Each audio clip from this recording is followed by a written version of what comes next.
mean, we're talking about some complex stuff right now. If you, I'm quite ignorant when it comes to politics. no, it's all good. I don't know nothing about it. So I heard something about fascism, communism. What I hear there? We're just talking about the leader of Hezbollah being killed in an Israeli strike on Beirut. Give Biden 4 more years and clear Bush? No, I don't. I mean, Biden doesn't have 4 more years anyway, so it doesn't matter. Where's this at? This is Beirut. This is Lebanon. This is Lebanon's capital with 2.5 million people living in it. Well, it's probably a larger number now because a lot of the Lebanese population that was in southern Lebanon have had to escape into Beirut because they thought that would be a safe territory for them. What are they running from? Israel. Israel's bombing the shit out of everywhere. Wait, what? Israel, America's greatest ally, the most important country in the world, the most moral nation, the most moral democracy on the planet, is ruthlessly and mercilessly bombing southern Lebanon, including southern Beirut. What did Lebanon do? They just kind of were there. They happen to be Israel's neighbor. You're kidding. Yeah.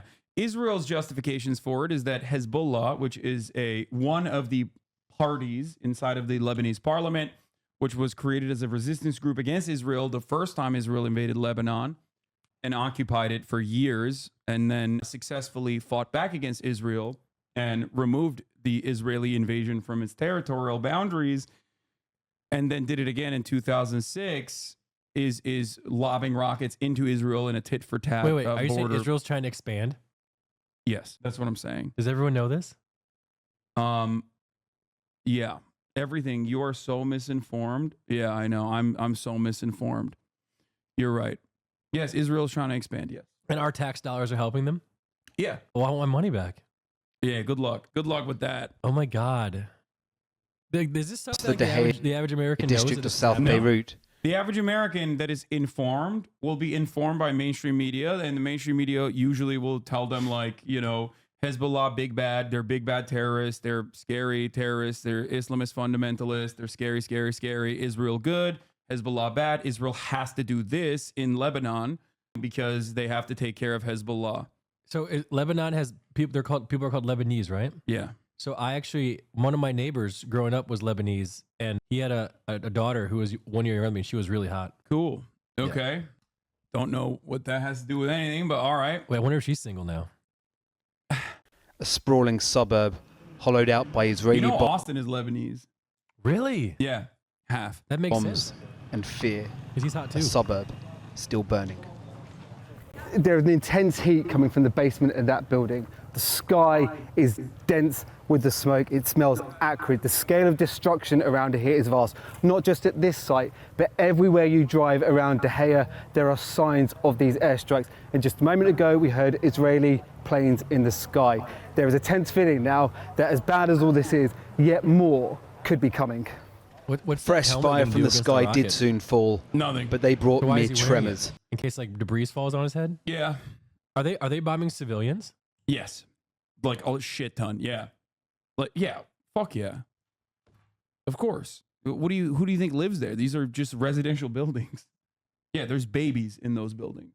There's mothers in those buildings. There's elderly people in those buildings, and they fucking destroyed them and killed like 300 of them. It's overwhelming majority civilians. Like, are they trying to intentionally hit civilians? I think their goal is to cause as much chaos as possible, like they did in Gaza, where they don't like their goal is to just like destroy the normal existence of people there to make it unlivable. Isn't that kind of the definition of terrorism? Yes. Okay. Yes, it is. And they are doing that. They are doing terrorism for sure.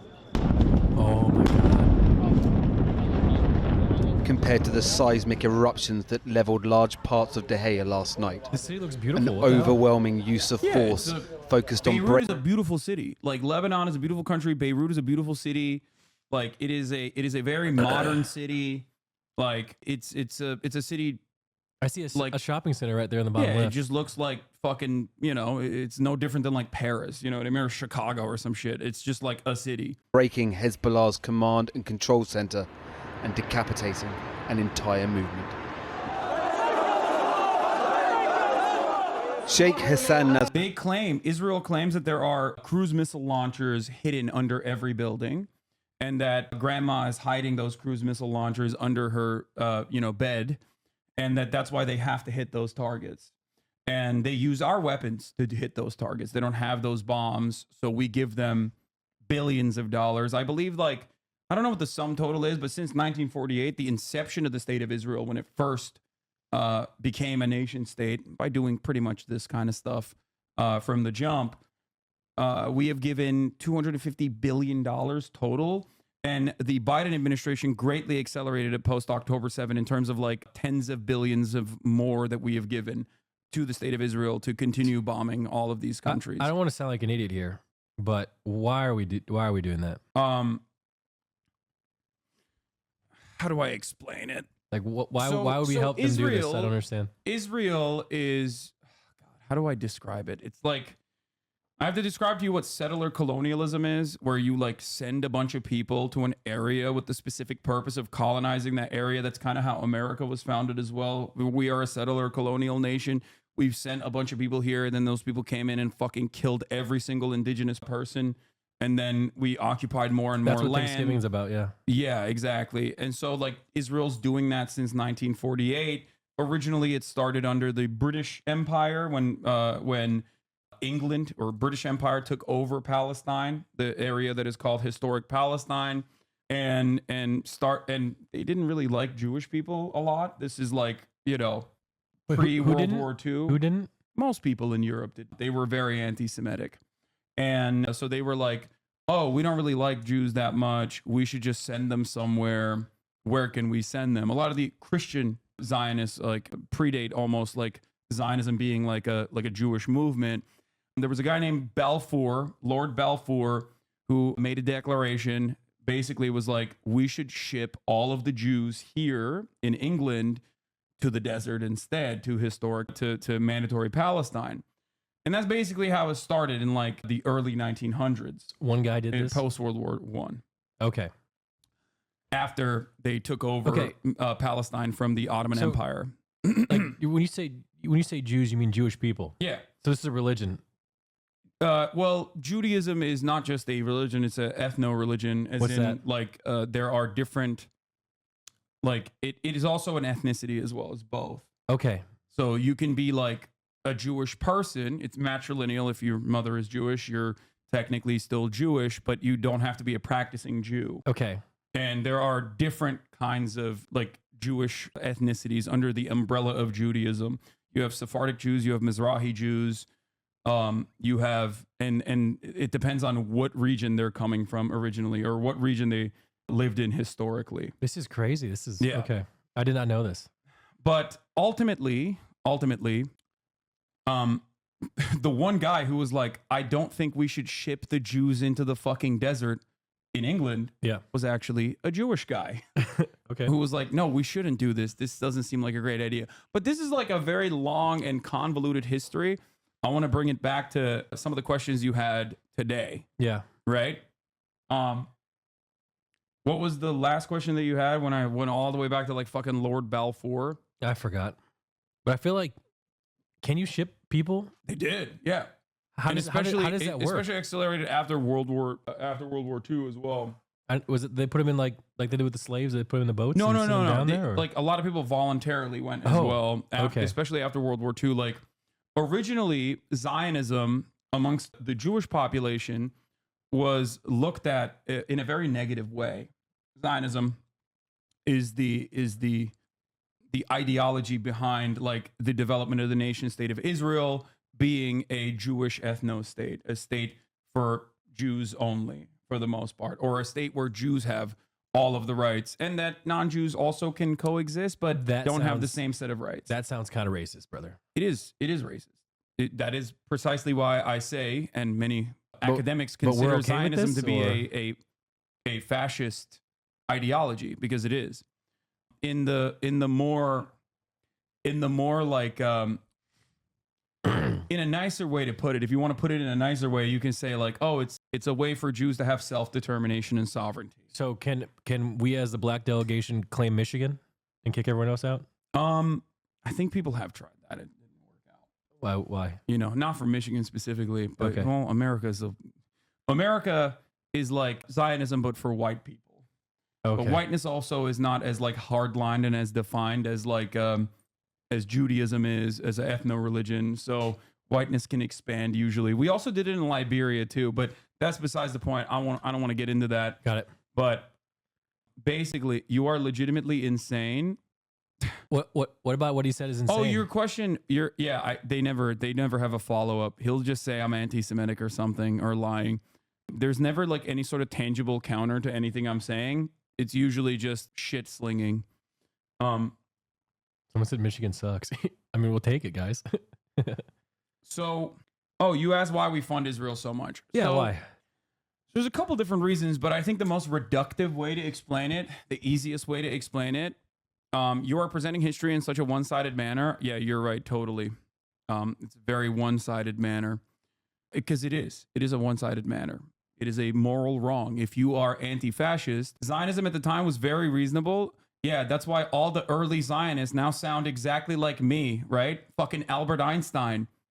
Go read his letters about how Jewish fascism is turning into Nazism, and you'll understand that, like, perhaps early Zionists who were critics of what the Zionist project became, as soon as they understood that the fundamental principle behind a land without people for a people without land was wrong, because there was people there. It wasn't a land without people. Okay?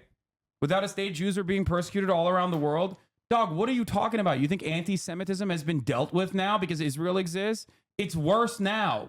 Okay? It's gonna get even worse now, as a matter of fact, because Israel keeps bombing everything and saying we're doing this for Judaism and literally bringing you, I suspect, a Western Jew along with the project when you just want to live your fucking normal life. You don't have to hold on to this notion that, like, Jews are a monolithic force and they all care about Israel. And Israel, I don't even think this person is Jewish, by the way, but that's besides the point. But the notion that without a state, the Jews are being persecuted all around the world is, I'm not Jewish. Okay, then shut the fuck up, okay? Shut your stupid fucking bitch ass up, okay? I'm sick and tired of Christian Zionists coming in here and outflanking anti-Zionist Jews in my goddamn community and chirping like this shit. You didn't even go to, like, Jewish camp. Where did you fucking, where did you develop this sentiment? You didn't even get the social conditioning, goddammit. What the fuck are you talking about? You didn't go to Birthright. You didn't get your shit sucked at Birthright. Why the fuck are you so ride or die? Sorry. So you said Jewish camp. I thought they got rid of those. No, that's different. It's like a basketball camp and shit like that. Oh, okay. So the region is a resource-rich region. Okay? There's a lot of oil. We care about oil. Still? Everything runs on oil. Of course, everything runs on oil. What about Tesla? So that's really important. And there's also a very important trade route there. Okay? Yeah. Here, I'll show you a map. This is a trade map. Okay? These are some trade routes. Okay? One of these trade routes, especially if you want to cut directly in from, like, Asian countries, if you want to cut directly in to Europe, is you have to go through this area, okay? This area that's known as the Red Sea. There's a lot of countries around there that might have a different perspective than the United States of America. So we packed them all up and we made sure that they had either puppet states that were in control of that entire trade route, or at the very least, at the tippy top of that, you have the Suez Canal. Okay, this is the easiest to secure part of this trade route. It's the final part of this trade route. On the one side, you have Egypt. On the other side, you have Israel. Okay, America needed, and England before it, needed some way to make sure that they have full and complete control over the Suez Canal, to ensure that, like, countries there don't turn around and go, hey, we're shutting this off, actually. You really pissed us off, America. I don't like that. We're going to shut the Suez Canal off. Okay? Technically, it's Egypt on both sides, but yes, Israel being there is what is significant. Okay, I understand we need the trade route, but why can't we do what we did in the past? Instead of giving them weapons, just destroy them. What do you mean? Like, we went and took oil from other places. Why would we let these small people tell us what to do? Because no matter how powerful of a country you are, America is kind of doing that already in the region, but, like, it's still unstable. Why is it unstable? Because Egypt is a massive country. Egypt needs billions and billions of dollars of money from America. That's why it's a client state. Wait, who does? Who needs that? Egypt. Why? Because they could not exist in the way that they do without America consistently pumping it full of money. However, the Egyptian governance is shaky. Why is it shaky? Because there's a lot of fucking people there that might go, hey man, I kind of don't like what you're doing. I'm going to do a coup. And that has happened in the past in Egypt's history. As a matter of fact, during the Cold War, if we're going to go all the way back there was a lot of allegiances with the other major power in the world, the USSR, Russia. But they suck. They can't even beat Ukraine. Okay, well, that's new Russia. That's an entirely different story. But We have during no one the to Cold fear War, anymore. we were afraid that like Egypt might, align with the Soviets. A lot of the pan-Arabic nationalist movements that were forming when countries were being formed, nation states as we understand it were being formed, were like, hey, we'll take our allegiances from whoever the fuck wants to support us. If it's not going to be America, maybe we kind of like socialism a little bit. Maybe we want some money and some weapons from the USSR. America did not like that. They were like, no, you could not work with those guys. America defeated the USSR and destroyed and dissolved the USSR. And in the aftermath, they were the only big game in town for many, many years until China came in. But even China is not doing that as much right now. But basically what is going on is these countries are completely captured by American interest, by American money. America gives, weapons to these countries so they can fund their militaries. And, you can use that military to suppress your population if they try to do an uprising, things of that nature. We do tons and tons of information sharing, surveillance, all this stuff, right? So basically, at the heart of the matter is America wanting a ride or die, right? And what is a bigger ride or die than a country that is currently being run by a guy who grew up in Philadelphia? His name is Benjamin Netanyahu, also known as Benjamin Netai. I believe he has some other names as well. May or may not have been an intelligence asset at the time for the United States of America and also Mossad, which is the Israeli intelligence. What do you mean he grew up in Philadelphia? He just grew up in Philadelphia. And he's the leader of and he a is different... yes, and he's the longest running, I think at this point, leader of Israel. Yes, the current prime minister. How is that possible? How is that possible? Don't you? He just fucking grew up in Philadelphia. What do you mean? Okay. Anyway, so he also went to MIT. So here's the thing. All of this makes a lot more sense if you look at Israel as not just like Egypt, a client state, a vassal state, but instead just as an American state, the 51st state, right? Are you saying that they're attacking other countries because we want them to? Yes. So here's how this works. Israel is basically another state of the United States of America. That's the way to analyze it. We say it's sovereign, but it's not really sovereign. Okay, it's completely motivated and controlled, and there's like obviously they have their own territorial ambitions and whatnot, but like ultimately America is the big dog in here in the party. Okay, it doesn't seem like it right now because Biden is a fucking idiot and very, very, very much invested in Israel's ultra Zionist project, but Israel is basically the 51st state of the United States of America, and not only is it a state, I like to say it is one of the most important states. Like it's not like North Dakota. You know what I mean? We could get rid of North Dakota. Who fucking cares? Unite the Dakotas. Who gives a shit? No one will think about that ever again. But Israel is significantly more important. That's why it gets more money than other American states. So Jesus. That's it. Israel basically is an American state, but in a resource-rich region that has its own espionage facilities. So there's like plausible deniability when they do stuff. You're like, oh, that's a different state. Well, that's not us. Come on, guys. It has its own unsinkable aircraft carrier, basically, in the region that we're constantly giving them all the newest weapons and newest toys that we develop in the United States of America. And our tax money completely funds and props up the Israeli state.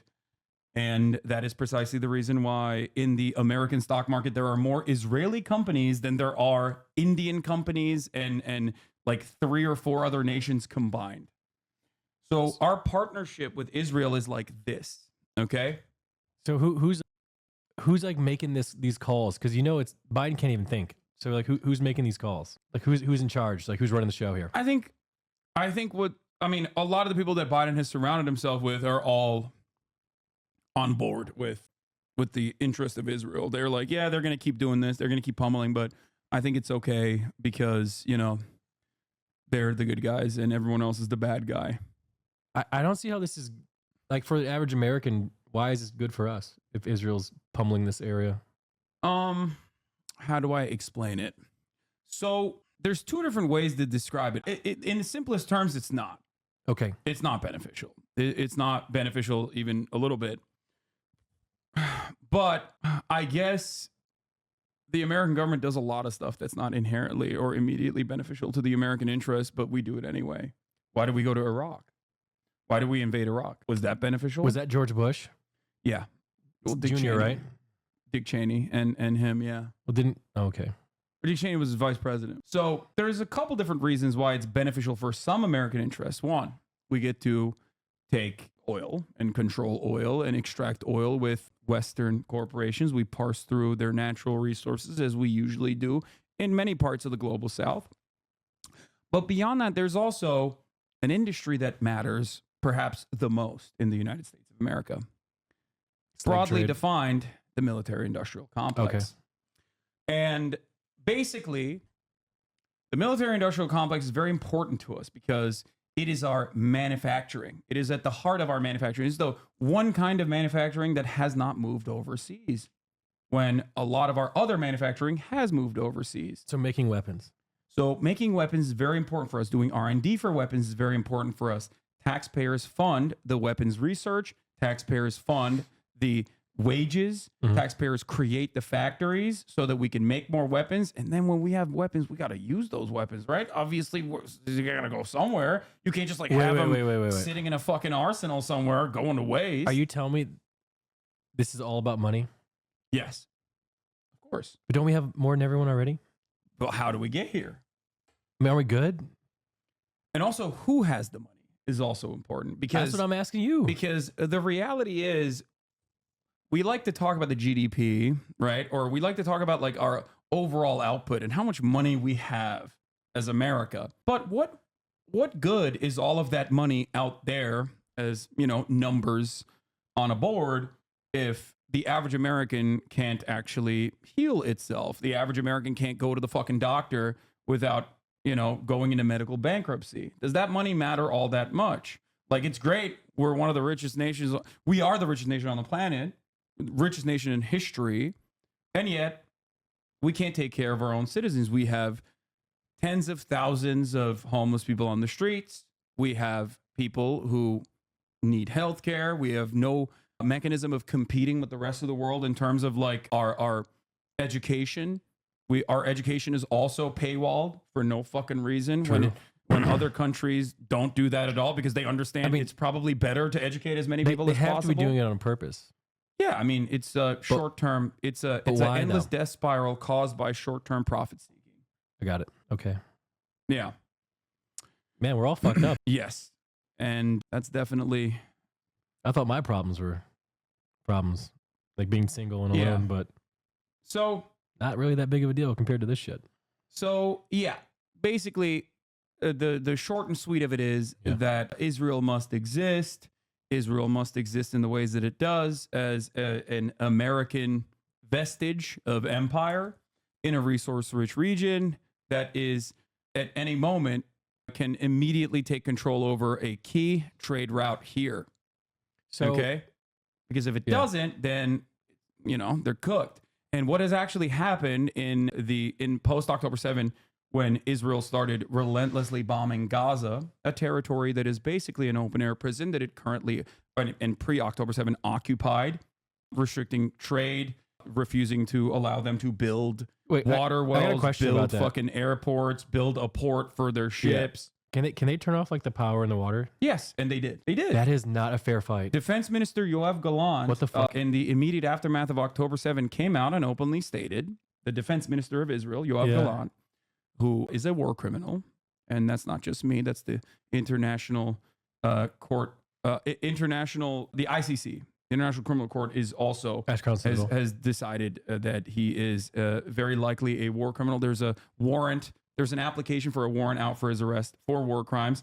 Now, Yoav Gallant said in the early month of October that Israel was fighting against animals, and that because they're fighting against animals, they have to turn off their water, their electricity, and their food. That's what he fucked said. up. And they did do that. And then people were like, hey, you can't do that. That's a war crime. And you did anyways? And then they basically, like, slowly but surely just changed the faucet a little bit. But yeah, here it is. This is the fifth day of heavy fighting between Israel and Hamas today as the death toll soar. More than 1,200 Israelis and 1,100 Palestinians are now dead. This was early October, October 11. Gaza cut off from food, water, and fuel as Israel's punishing bombardment continues. Man, this is tragic. Has anyone talked about a solution? Is there even one? There is, yeah, dissolving the apartheid. But that's not what I was going to talk about. The reason why I brought all this up was because the Houthis in Yemen, after a rigorous bombing campaign that Saudi Arabia, another one of our very important allies, not as important as Israel, but still very important ally in the region, alongside the UAE right here, was bombing the shit out of this country called Yemen. This country also has, different sects of Islam, like different religious sects that operate within its boundaries. And there was always some infighting. And there was a group of guys that called themselves Houthis. They are of a similar sect of Shia Muslims that are backed basically by Iran. They take control. They take control of the country in the during this genocide that is occurring in Yemen. Genocide backed by, again, American bombs that Saudi Arabia is doing. There's a full-blown blockade. People can't get food. They're bombing fucking school buses and shit with American bombs. Again, we're giving Saudi Arabia bombs so they can do this, and the UAE as well. And there's different groups that they're backing. There's always like a guy that you have that you're like, oh, well, this is my guy. This guy should be in charge, actually. But then everyone's like, well, we fucking hate that guy. They might not even like the Houthis themselves, but they're like, but we don't like this guy either, right? And everyone is trying to take advantage of that situation. All these other regional actors are trying to take advantage of that situation. Houthis basically come out as the victors from that, okay? And they set up a new coalition called the Ansar Allah movement in Yemen. And what they immediately start doing is they start saying, oh, Israel, you're going to fucking blow up Palestinians? Well, guess what? We're going to blow you up. And you're like, what do you mean? You guys just fucking overcame a genocide. What the fuck do you mean you're going to blow it up? I didn't even think that the Houthis had that smoke. Okay. I didn't think that the Ansar Allah movement was going to do that shit. Okay. I thought all they did was basically, walk around with like blades in their fucking belts and look cool. Okay. And make musicals. They make a lot of musicals. I can show you some of them in a second. Oh, okay. Well, it turns out they do more than that because they do also get like a lot of weapons from Iran, which is a much larger regional actor as well. Outside of the musicals, they also literally have an insane arsenal that they are not afraid of using against anyone and everyone. So they go, guess what? Hey, you like the Suez Canal? You like the fucking Strait? You like the Red Sea right here? You like that trade route? It's gone. How are they going to do that? America does it all the time. How are the Houthis going to do that? Well, they go, listen, you want to fucking bring a ship through here? We're going to take it. So that's exactly what the Houthis start doing. They start fucking sending in helicopters onto fucking ships and taking over the ships like and Rust. going, it's our ship. Yes, exactly like Rust. Wait, we got to have that. They're doing cargo. We have the, here it is. This is Rust? Bro, they fucking look at this. They got the Palestinian flag that they painted under the helicopter with the Yemen flag. They fucking overtake. They start overtaking the ships.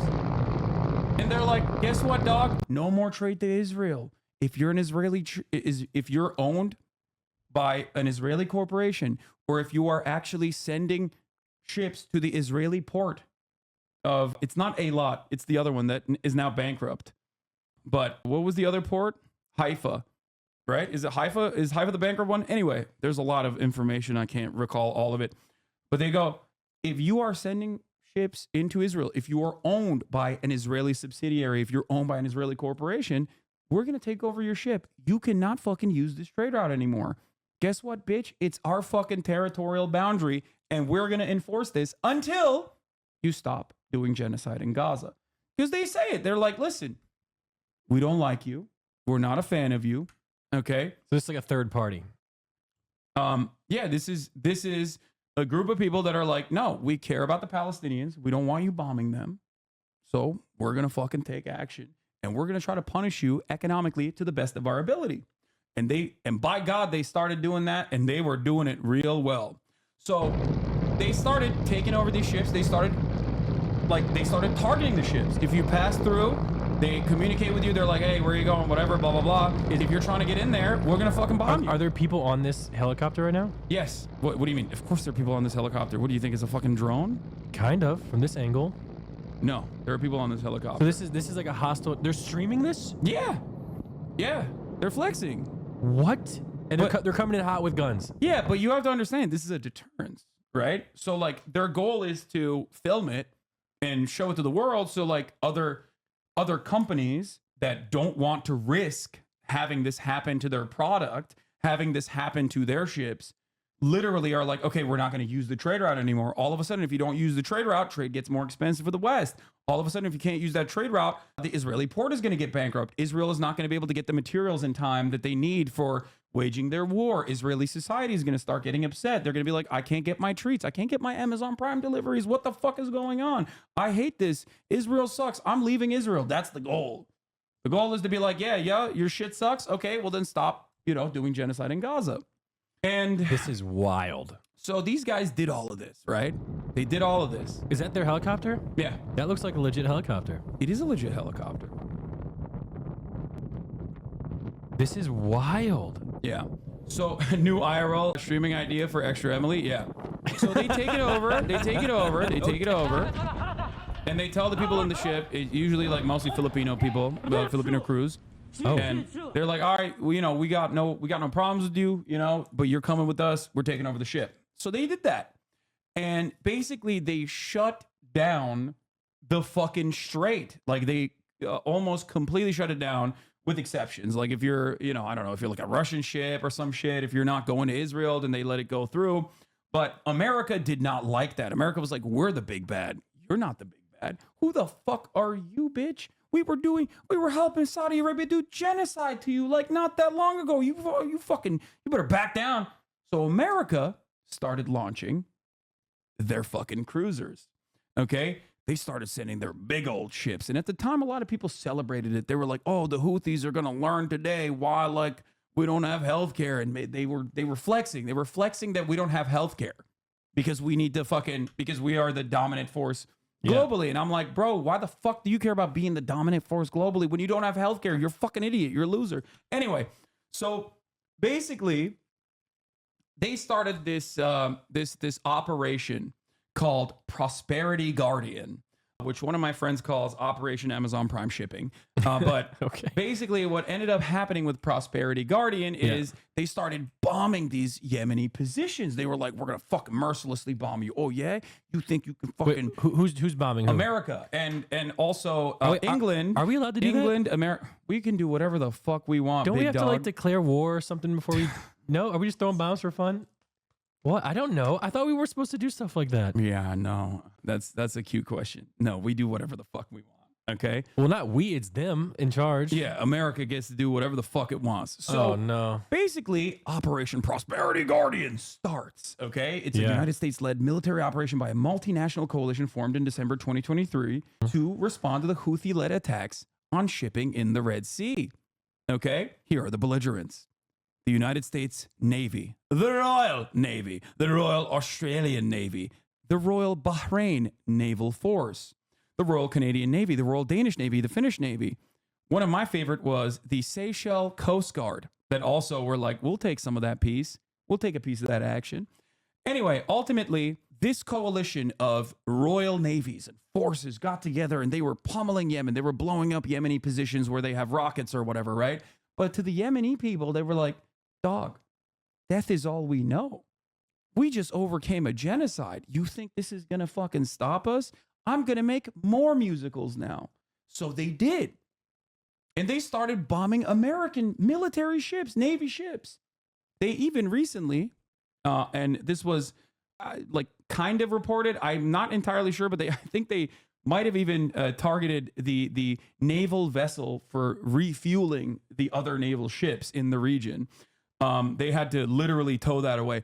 But they're not afraid. Basically, and I am going to I'm going to show you this. Here are the Houthis hammering 3 U.S. warships with 23 ballistic missiles and drones from the Red Sea after the Tel Aviv attack. Every time I see some of these missiles getting shot, it just seems like that money could have been put somewhere else, somewhere better for anybody. All this seems like a waste of money and life, you know? You're right. It is a huge waste of money. Yeah. And it's especially a huge waste of money because the Ansar Allah movement, the Houthis in Yemen, said there is an alternative out there where we don't have to wage war like this, right? It's a beautiful, prosperous alternative. It's called Israel Stop Doing Genocide in Gaza. Right. So they said it. They were very clear. They're like, we'll stop. We don't give a shit. It's not like we love blowing up the ships. Just stop doing genocide in Gaza. But Israel was like, no, we have to keep doing genocide in Gaza. So America was like, of course, Israel is our ally. We have to do everything we can to bring them to heel. Is it really that black and white? Pretty much. I mean, I'm simplifying a little bit, but yeah, I've seen this. You've seen this. Yeah. Oh, that's so loud. But one thing you also have to remember is, where is that money going? Now, the missiles are going in the direction sometimes of like Yemeni positions, okay? But where is that money coming from? Well, that money is taxpayer funded. Taxpayers paid for the people's wages in factories to build those fucking munitions. And then the American military purchases those munitions, giving that money back to the corporations. And basically, it's this never-ending cycle. But when you got it, you got to use it. If you don't use it, you lose it. And by that, I mean you lose the budget. So you always have to keep, you always have to keep using the endless amounts of funds, the ever-expansive funds. So at the end of it all, okay, Operation Prosperity Guardian. Yeah. Was it a success? We are the most powerful Navy on the planet. I mean, look at this. Look at all these people. Look at all these places. Look at everything that's going on. It was a whopping failure. It was a massive failure. The Houthis were determined. They were not able to stop the fucking bombing campaigns.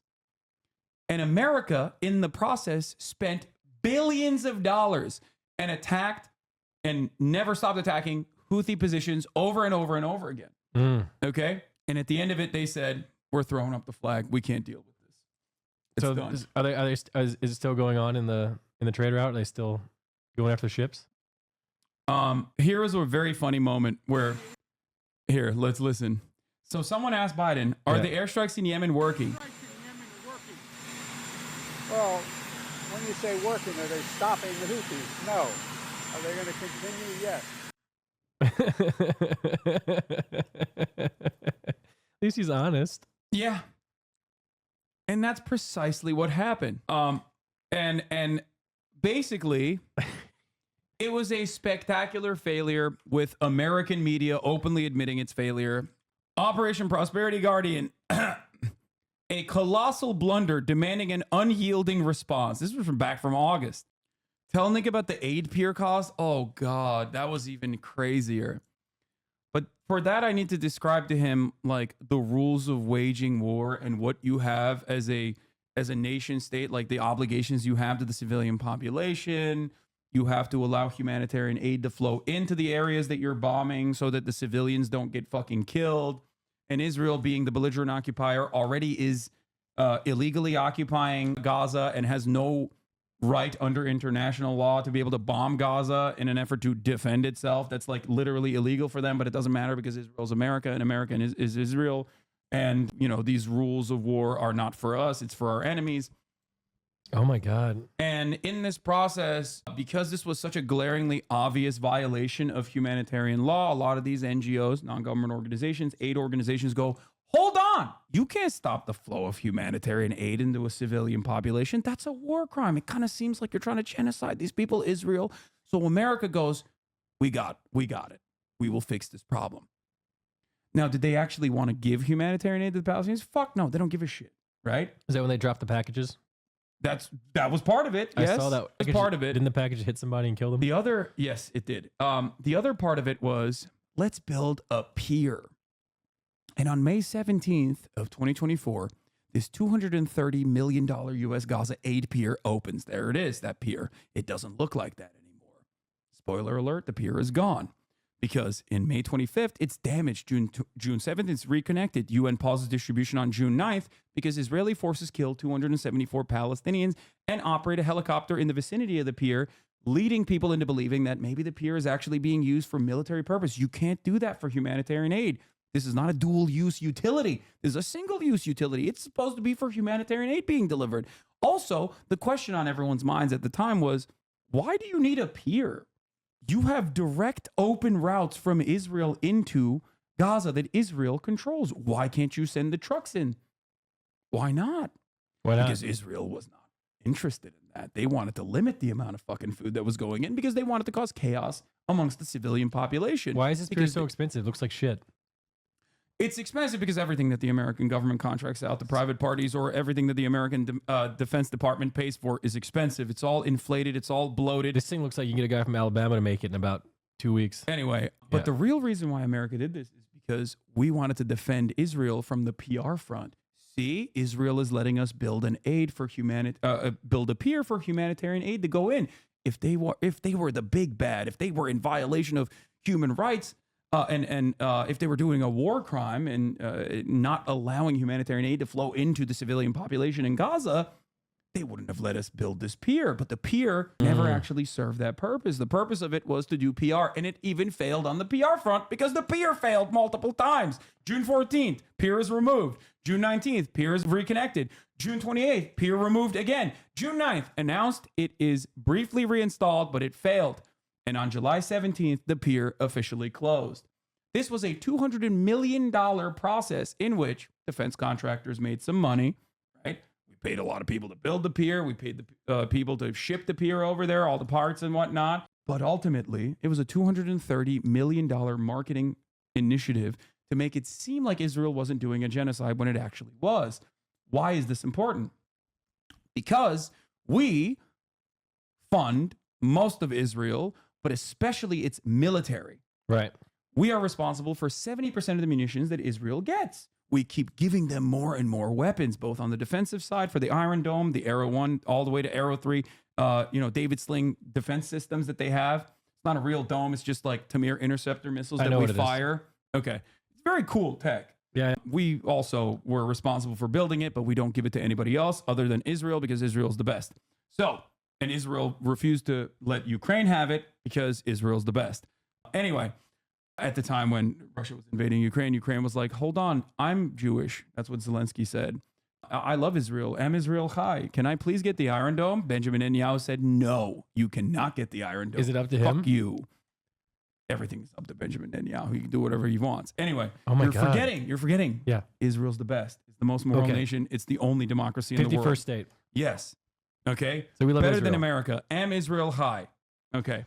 So, but why is it important that it has to seem like Israel is not directly stopping humanitarian aid from going in?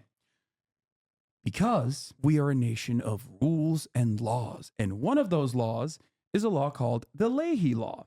This law indicates that it is illegal for the United States of America to continue giving weapons to an ally if that ally is in violation of human rights. Oh. And this is a clear-cut definitional violation of human rights. It's a Leahy law.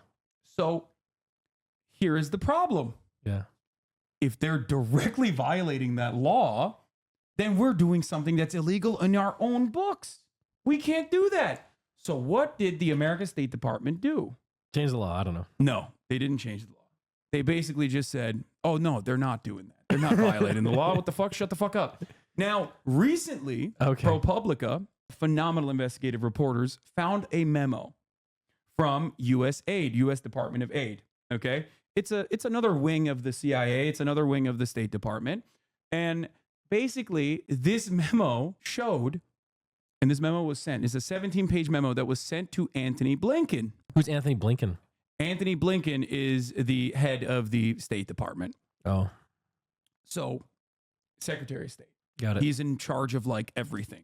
Okay. He's in charge of like all of our, he's one of the most significant, most consequential aspects of America's foreign policy. Did he get elected or appointed? Appointed. He is a demon. Anyway, the U.S. Agency for International Development, USAID, delivered his assessment to Secretary of State Anthony Blinken, and the State Department's Refugees Bureau made its own stance known to top diplomats in late April.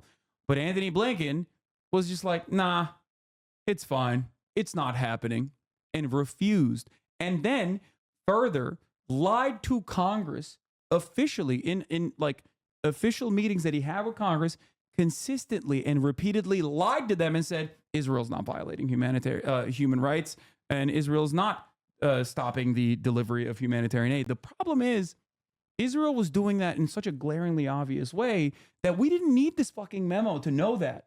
We already did know that, because every other fucking human rights group on the ground was saying Israel is doing that. Not only were they stopping the flow of humanitarian aid into the area, they were letting metric tons of flour just sit there and perish. Oh. Like, they were just like, there was aid. It's right there. It's inside of the territorial boundaries of Israel. They're just letting it perish because they're like, fuck you. We don't want you to have it. We want you to die. We want you to basically live in chaos, in destruction.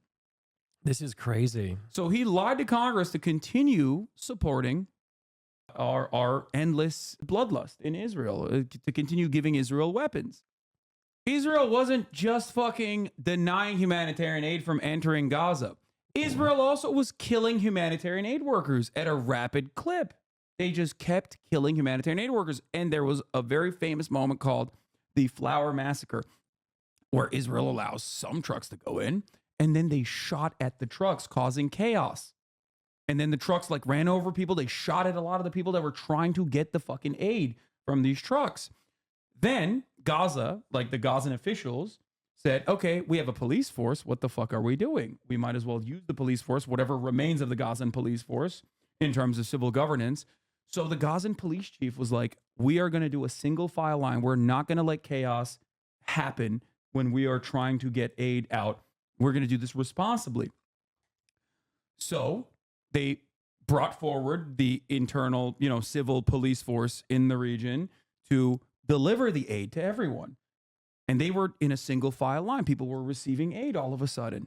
The next day, Israel killed the fucking police chief. Literally the next day, and then said he was a Hamas terrorist. This is just one of the forgotten aspects of Israel's bloody campaign over the course of the past 12 months. It's just one. I'm just giving you like a Sunday. You know what I mean? Just one. It's not even, this doesn't even hit the top of the line in terms of like the ruthless efficiency in which they have slaughtered everyone. And also on top of that, have mercilessly destroyed all the buildings and made it uninhabitable. Gaza. Is it just rubble now? Yes. I mean, how many people are left, man? There are millions of people displaced. The total number of people that was living there is like 2.5 million. There are 42,000 people that they confirmed killed directly with rockets and directly with like shooting them and killing them. The Palestinian Health Ministry calculates the direct Israeli kills separately. The number that you hear is usually around 42,000. The number of death and the number of casualties is so much higher than that. They've maimed so many people. They've like, blown people's arms off, blown people's eyes off, all this stuff, right? So basically, that number is actually very small in comparison to the much, much larger death number because, for example, Dropsite News actually interviewed my friends over at Dropsite News actually interviewed, I think, like the chief medical, like the chief of the health bureau, whatever remains in Gaza. And they were saying that like the actual death toll is significantly larger because there's so many people dying of there are people dying of starvation, of course. There's famine in North Gaza. But beyond that, there's a lot of people that like have cancer, for example. But they can't get their cancer treatment. Why? Because Israel is occupying the only fucking cancer ward that remains in Gaza. Israeli military is using that as a fucking battleground. So they can't get fucking cancer treatment. So they die of cancer. But that doesn't even log in as like a direct casualty of Israel's bombing campaigns. If you want to see what the before and after looks like, here is, this is, by the way, this article is more than 10 months old at this point. Holy shit. It's even worse than that. This is what it looked like before Israel, and this is what it looks like after Israel. Is this all of Gaza or just a portion? All of Gaza is like this now. They did this in the north first, and then they slowly moved to the center, and then they moved into the south. Now, you ask an interesting question, because there was a red line, Rafah. is the southernmost point of the Gaza Strip. Rafah has a direct entry point into Egypt. Egypt is a separate country, right? But remember, I told you Egypt is a client state of the United States of America. So basically, what happened is Biden was like, well, you told everybody to fucking leave northern Gaza and go to southern Gaza to Rafah. That's supposed to be a safe zone. So Biden accidentally said something very important. He said, my red line is an invasion of Rafah. Do not invade Rafah. That's my red line. And at the time, Biden was actually also like, he had stopped one of the countless amounts of weapons that they were sending to Israel. One, Israel was very mad about that. They were like, how dare you fucking do that? Here is Biden's red line after Israel, of course, immediately violated that red line and invaded Rafah. We lied. We kept saying to the American public, they're not invading Rafah. It's a special military campaign. This is what Rafah looks like before. This is what Rafah looks like now. They leveled it. Yup. Jeez. Yeah. And Biden said that was the red line. That was the red line, And but he never enforced it. They never enforced it at all. Of course, why would they enforce it? And throughout this entire 12-month process, which is now nearing his 12th month, it's officially about to be a year. Yep. In a couple weeks, Biden kept saying, we're tirelessly working for a ceasefire. Tirelessly. Around the clock. There's Israeli hostages inside of Gaza. Israel is killing them because they keep bombing the fucking strip. And there's hostages under the fucking rubble. They're dying too. Israel's killing its own hostages. And throughout this entire process, they're like, we're just working tirelessly. We're so mad at Israel. But every time Biden says, don't do this, Israel does it anyway. And they do it flagrantly and they do it openly. And in the process, they also get one other assurance. America's never going to stop them. And America is actually going to keep giving them more weapons. Because America says, don't do this. Israel does it. America turns around and gives another $9 billion worth of weapons to Israel the next day. That's this kind of happened embarrassing. this past week. This happened this past week. Yeah. Literally. Why don't we put our foot down? Is it because we really don't actually care? This is the most complicated answer of the entire equation beyond what I just explained to you. It's like, It doesn't make any fucking sense. Like, enough is enough, right? It's really embarrassing for America. America's losing its soft power capabilities. America can't no longer dictate the rest of the world in the same way because they can always be like, oh, really? You think Russia is doing a bad job? Well, how about Israel? That's what many people are saying already, right? People that are aligned with Russia.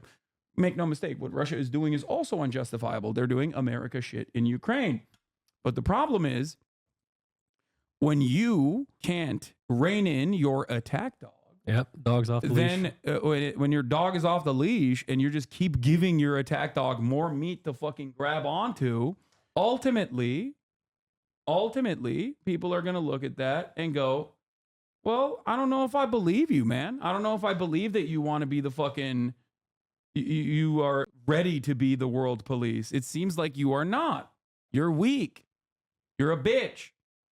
And that is true. That is precisely what's going on. America is getting weaker on the global stage. China is actually doing a fantastic job with soft power initiatives, doing global trade.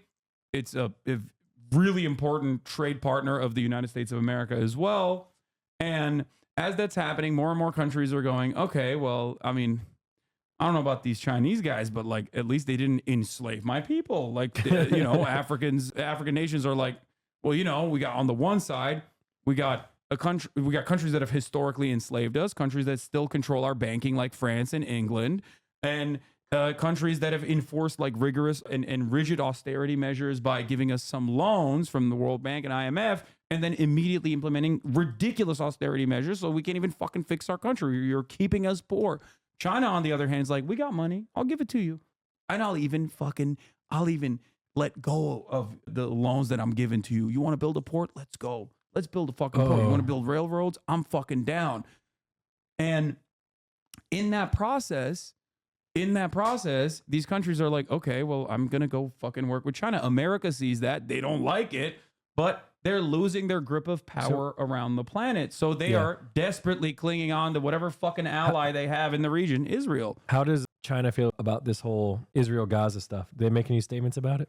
I mean, they keep saying Israel should stop killing Palestinians or whatever, but overall, China also deals with Israel. China gets fucking surveillance technology from Israel. Israel has what is known as the Pegasus system. It is the most technologically advanced surveillance mechanism known to man. It's so good that the American government actually said, Israel, you can't do that. Why? Because it can break into anyone's phone. Anyone's phone. This is real? This is a movie? Yeah. No, this is real. This is not a movie. As a matter of fact, it may or may not have played a formative role in a lesser known chapter of our lives in America, where MBS and our boss, Jeffrey Jebediah Bezos, had a little bit of a back and forth, a little bit of a beef, as a matter of fact. Jeffrey Bezos buys the Washington Post. There's a Washington Post journalist who is, kind of an American security state asset. His name is Jamal Khashoggi. Jamal Khashoggi is constantly shitting on MBS, constantly shitting on Saudi Arabia. Saudi Arabia says, hey, you should come to the fucking consulate. He comes in the consulate in Istanbul, in Turkey. They chop him up. They put him in a fucking, I know about they put him this. in a barrel. Jeff Bezos is like, what the fuck? Yo, that's not cool. Why the fuck did you do that? That's one of my journalists. Yo, that's fucked up. Anyway, comes out that Jeff Bezos is cheating on his wife. How did we find out? Well, MBS may or may not have literally fucking hacked his phone directly. They can do it from anywhere? Yeah, they hacked his phone and they leaked his shit. And anyway, Jeff Bezos, obviously being such a powerful person, basically packed it up. But at the time, America was like, yo, this fucking technology is crazy. It is way too fucking, it is way too invasive. You can't have that, Israel. And then they were like, but also we can have it, right? Please give it to us. Did we get it? Yeah, we use it too. Everybody uses it. A lot of governments Wait, so my use phone's it. not safe? I mean, if they, I think they have to like get you to click on a link or some shit, but it never really was. Yeah. Moon, I'm coming, buddy. No, I'm just kidding. So yeah, it hacks iPhones too, and iPhones are supposed to be very secure, obviously. That was a joke. So, I work in cybersecurity. They have no-click RCEs, which means they can do it from anywhere. I know one where a message gets sent to you, and they get full control without clicking a link. Okay, I didn't know that. So the original exploit was a no-click. No, it requires no user interaction. I didn't know that it was zero-click. Okay, so anyway, why was I talking about this? Because China also, has some contracts with Israel, right? But for China, they are kicking back and fucking enjoying the show because America's influence around the globe is waiting. Everyone is looking at America and be like, you're doing fucking insane genocide. What the fuck? Stop it. Stop it now. And they're like, oh, we want to stop it. And then Israel's like, fuck you, America. I will do whatever the fuck I want. So that makes America look weak. So if you're China kicking back and just doing trade, Let the fire continue. And yeah, why would you fucking put out that fire? You don't have to do anything. So that's basically the Chinese position at this point. I got another question. Yeah. Is there anyone in our government that's like actually trying to do the right thing? No government's trying to do the right thing. No, no, of course not. Not one person? No, I think like even in terms of like China just cares about China. You know what I mean? They don't care about anybody else. They have no like ideological vested interest in like defending the global south or whatever. The only reason why they're doing soft power initiatives and doing the Belt and Road initiative in general is because they want to create new markets so they can fucking keep funneling more Chinese manufactured goods into. Because like the rest of the world needs to develop so that they can sell more product to the rest of the world. It's a good thing overall for them. Mm-hmm. So that's part of the reason why they're doing that. They're developing these places because they're like, we don't care. We don't have to just sell to America. We'd sell to you too. But in order for them to actually, purchase these goods, they need to develop to a certain degree. I think Hasan misunderstood. Wait, what was your question? I'm just wondering if there's anyone in our government that's like, oh, there are some like, people. hey, stop. I mean, there's Rashida Tlaib. Rashida Tlaib is literally Palestinian, but our government censured her for saying from the river to the sea, Palestine will be free. They censured her. They used wait, what word are you using? Censure. It's like censoring. They told her to shut the fuck up. They punished her aesthetically. Oh. Because she said from the river to the sea, Palestine will be free. An emancipatory slogan. It's like saying Black Lives Matter. And then someone going, actually, that means you want to kill all white people. And we've all collectively decided as a society that that's what that means. And if you say that, that's what you mean, actually. Fuck you, you piece of shit. You're actually censured now. That's precisely what happened. Oh. There are some that are good. I got a dumb question. What? So you know how you're saying back in the day, like, everyone was like, hey, Jews, you go to this Israel place, start over, whatever. Is there any way like now we can take people from Gaza and put them in a different area? Well, that's what Israel wants to do. That's called ethnic displacement. Wouldn't that already happen to It's them also once? genocide. That is how Palestinians were originally kicked out of their homes. But isn't that better than getting like just Kind of a big no-no. getting murdered? Well, I think the best outcome would be for them to be able to live and coexist. Obviously. So that's what they're trying to do. That's what we're trying to achieve. Build a better place, like. Because Israel is not an unstoppable force. It's not fucking a natural disaster. It's not a fucking hurricane. It's human beings that are like clicking a button to fucking, execute these people. So obviously, that would basically be like giving in to Nazi Germany in that situation. You know what I mean? But didn't it already happen once? What do you mean? Didn't it happen once that like people were moved? Yeah, they were moved into Lebanon, Jordan, the West Bank, and the Gaza Strip. And now look what Israel's doing in those places. I don't know. It seems like just from what I've heard, like Israel's just not going to stop pounding these people. Yeah. So if they don't listen to what we're saying, surely something has to change. I don't know. You're not wrong. Obviously, like Israel's ultimate goal is to basically fucking get all the Palestinians in Gaza Strip and everywhere else to just like move further and further away from Israel.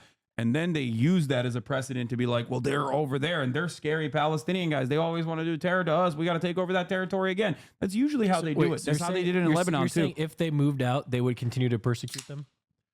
I mean, they have continued to persecute them. Oh my God. Yeah, if you're a Palestinian citizen, you can't fucking enter Israel proper. If you're a Palestinian citizen that goes in the West Bank, you still literally are under a rigid apartheid regime where like you have to go through numerous checkpoints. They can fucking literally kill you. Israel killed an American citizen activist like 3 weeks ago. Her name was Aisha Ezgi from Seattle. She flew in to the West Bank, which is supposed to be internationally recognized Palestinian territory, but Israel is currently occupying it militarily in an illegal manner. She was at a protest. An Israeli sniper just fucking domed her, killed her, shot her in the fucking head. One shot. Yeah. The American government said nothing. They said, we'll investigate. We'll let Israel investigate. And then they said, ooh, this is really bad. Nothing. Oh, 2 weeks prior to that, they shot another American citizen from New Jersey this time. They shot him in the fucking leg. He survived, luckily. Nothing. Why'd they shoot him? Because they can. Like, there's no other reason. I'm not going to lie. Probably, in their minds, they probably thought he was Palestinian. To be fair, it sounds like a place where maybe we shouldn't go. Just to be honest. I think these are incredibly brave people that are more braver than me. I'm staying here. Yeah, these are. I probably shouldn't even be on this stream, to be honest. These are incredibly brave people. More brave than me. Yeah, no. I like to sit in my car and eat chicken. Have you ever been to Israel? Fuck no. You kidding me? Wait, do you think they know who you are? I don't know. Let's hope not. I'm not willing to find out. This is Meir Ben Shitrit. Okay, that's his name. Israel has a concentration camp, many concentration camps, but one specifically called Side Teiman. This is a concentration camp where Israel goes into Gaza and fucking packs up all these people, undresses them, literally makes them sit around in their underwears and say, these are all the terrorists, la la la. Then we find out they're like fucking nurses and doctors and shit, but it doesn't matter. It's besides the point.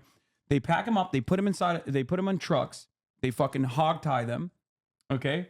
And they ship them to this concentration camp where they torture them, okay? Hold on. Relentless. Israel's doing this? Israel's doing this, yes. The Jews. Well, Israel's doing it. It's not the Jews doing Jewish it. people, right? No, it's not. They're not. So one thing you have to understand is that like a difference. Enlighten me, there is a major difference because like what Saudi Arabia does is not about Islam. You know, it's not like ISIS is doing what they're doing for Islam. You know what I mean? I'm Muslim. I don't fuck with those guys. I don't fuck with either of those guys. You know what I mean? But isn't Zionism? I'm so confused.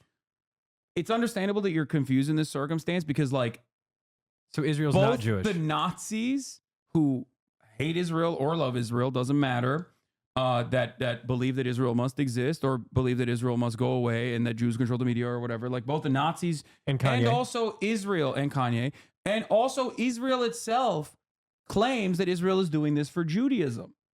And that if you criticize Israel, like I'm doing right now, I'm an anti-Semitic person. So because of that reason, a lot of people like yourself get confused. You're like, what the fuck? So the Jews are doing this? No. These people are not doing this for Judaism. Yeah, obviously, yes, the military is by and large Jewish. There's some Druze people, there's some Arabs, whatever, but like it doesn't. They're not doing this for Judaism. So but they're using it as a veil. They're using that as a defense mechanism. They're using that as a defense mechanism in the West to propagandize their position, to be like, no, you don't understand. We're doing this for Judaism. All Jews care about this. They only care about this. Got it.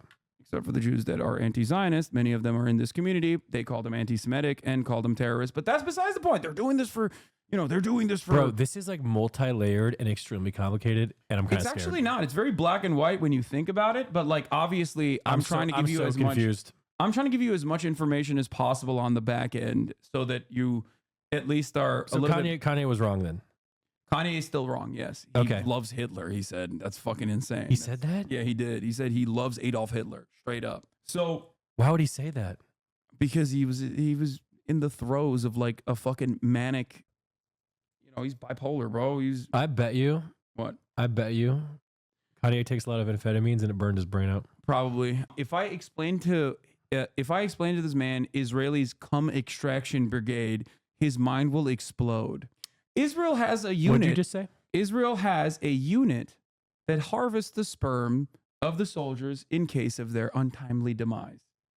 This is called the Goon Platoon. That's what I like to call them. Dude, what is going on? It seems weird, right? This is what happens when you, much like the Nazis, in an identical capacity, have this insane religious and ethnic superiority complex and want to build an ethno-state. This is the type of weird shit that you engage in. It's called eugenics. I know about that. Wait, so what about their sperm? They take the sperm from the sac when they die? She thinks it's just another rocket attack. I repeat, this is not a joke. This is the Israeli state itself posted this video. But a gripping fear prickles through Shiley's entire body, and it's outside their bedroom window. Her husband, Yahav, fights the danger as Shiley runs, leaving everything behind to protect their baby, Shaya. She hides from the terrorists hunting her for 27 hours, terrified, praying that the love of her life will survive. She clings to hope that she won't need to raise their newborn alone. 4 days later, her heart shatters. She hugs Shaya tightly and knows she must fulfill Yahav's dream to create more life. So, Shiley puts out a call for the unthinkable, to retrieve his seed and be able to continue growing their family. She's in her own war against time, and the crowd leaps into action to complete her desperate mission. But it's too late. Shiley did everything she could to save her family. We still have time to save ours. Yeah. So I don't understand. Cum extraction. They shove a cattle prod up the butt of the deceased, or I guess they take it directly from the ball sack if they have the opportunity to do so. They have limited time. Of like a dead soldier? Yeah. So don't ask me why they don't just nut in a fucking cup beforehand. I don't know why they don't just do that. I feel like that's a way more efficient process if you really, really, really need to ensure that you're. And Israel put this on the internet? Yeah. And they thought this was okay? Yeah, and they did it in English. When Israel does propaganda in English, know that it's actually intended for the American and the Western audience. Why would this make them look good? They're insane, dog. That's it. Okay. It's the same shit as Nazis. Like, they were insane and they did a lot of insane shit. And when you look at it in hindsight, you're like, why the fuck did they think this was appropriate? I don't know. Like, Hitler literally was like looking to find, I don't know, Santa Claus or some shit. Why was he doing that? You know, they were trying to do like excavations to find like mythical swords that would help them. Why? Because they're insane. Oh my God. And they have power and they're crazy. Yeah.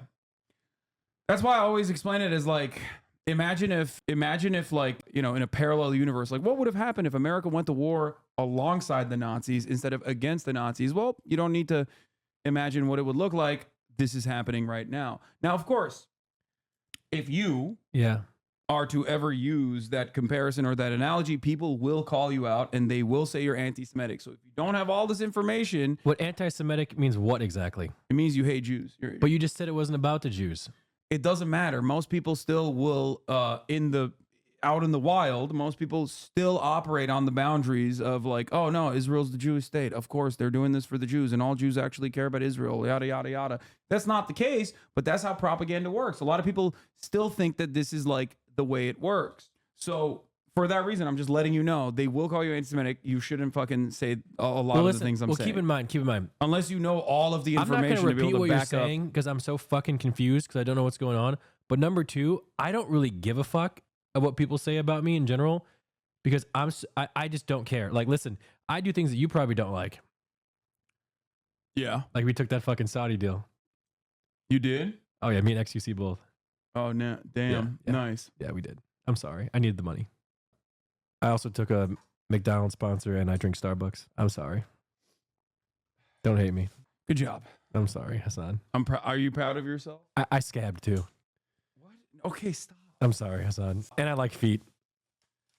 But I'm a nice guy though. That's the least consequential part of this. You liking feet is the most normal thing that you've said so far. Oh no.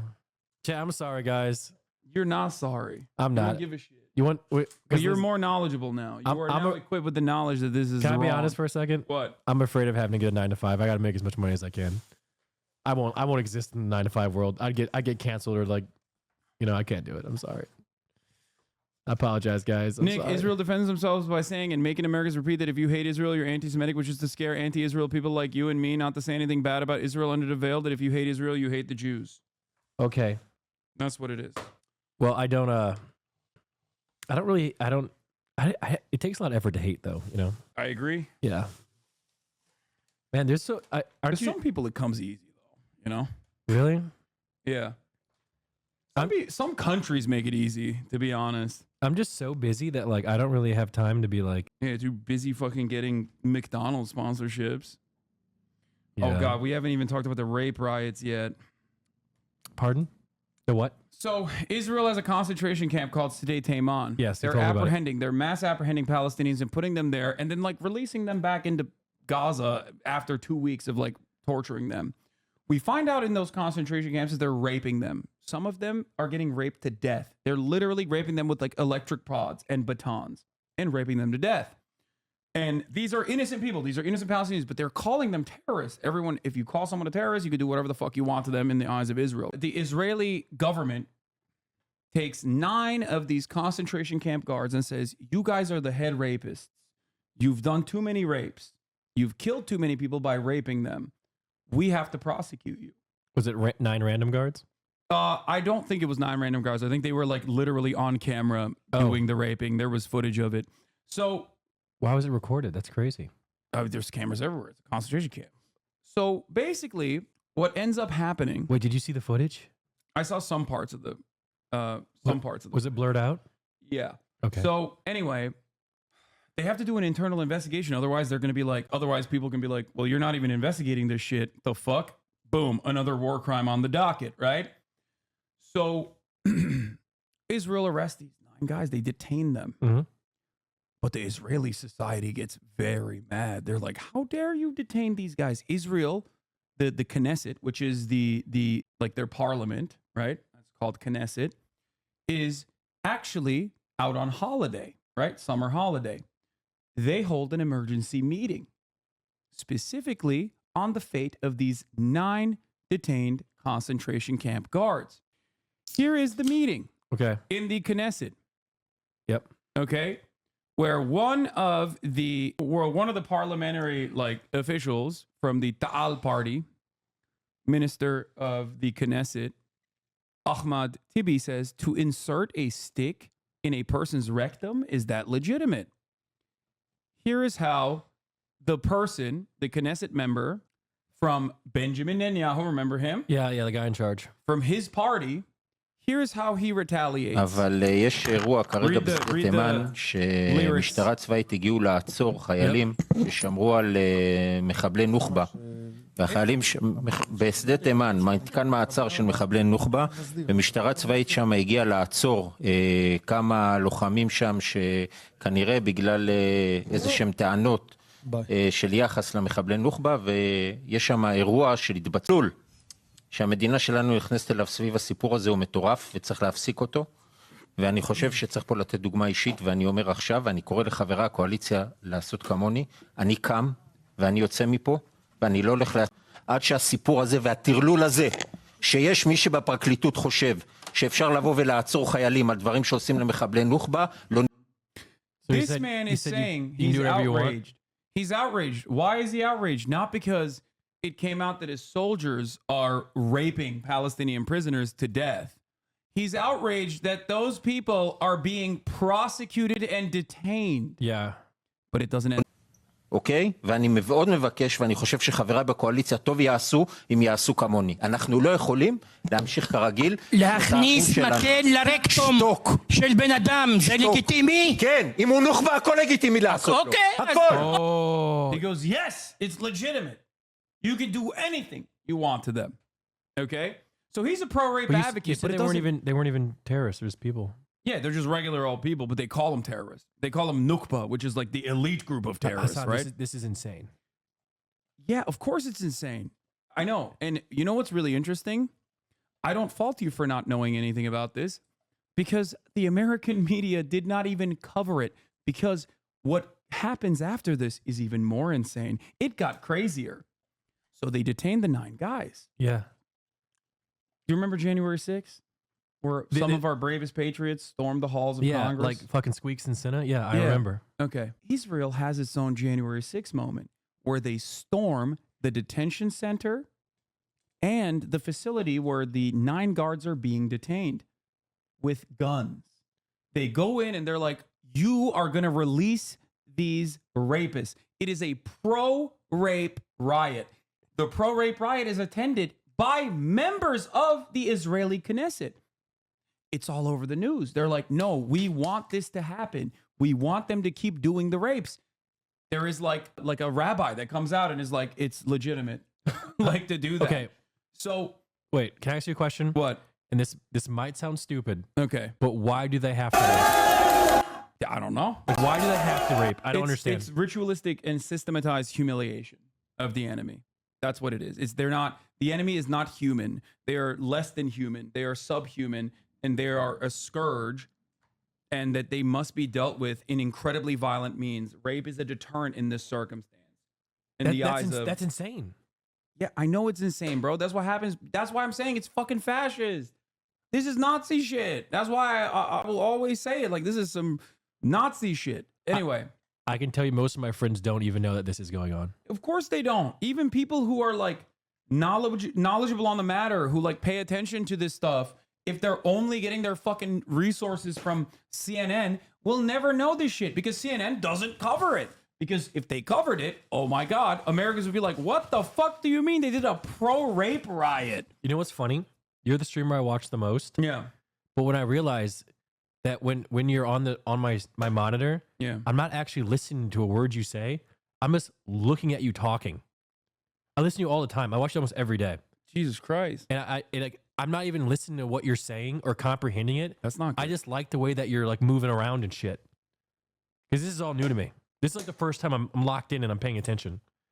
Okay. Well, I hope this is instructive and informative. I'm not going to lie. I'm fucking scared. I mean, yeah, makes sense. This is horrifying. Like the things you're telling me is straight up fucking horrifying. Yeah. You know, I thought ERP was bad. So, yeah. So here's the pro-rape riot. There are lawmakers in the riot. They attacked the base in protest of the Israeli military police detaining 9 soldiers suspected of sexually assaulting a prisoner. And who are these people here? Exactly. These are just like Israeli society members. It's like citizens. Members of the parliament, like the Israeli Knesset. Lawmakers are leading the charge.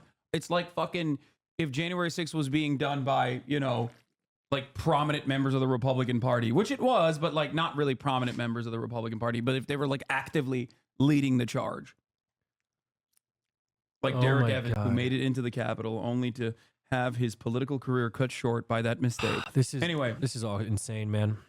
So there's so much more to life than like, why is everyone fighting? What, can't we just hold on. Yeah. The pro-rape riots succeed. They break them out? They break them out. But it doesn't end there. Not only do they break them out, they don't go back to raping, do they? Here we go. Here we have Mayor Ben Shitrit. Yeah. The prominent rapist. okay? The number one rapist. Why do we know who he is?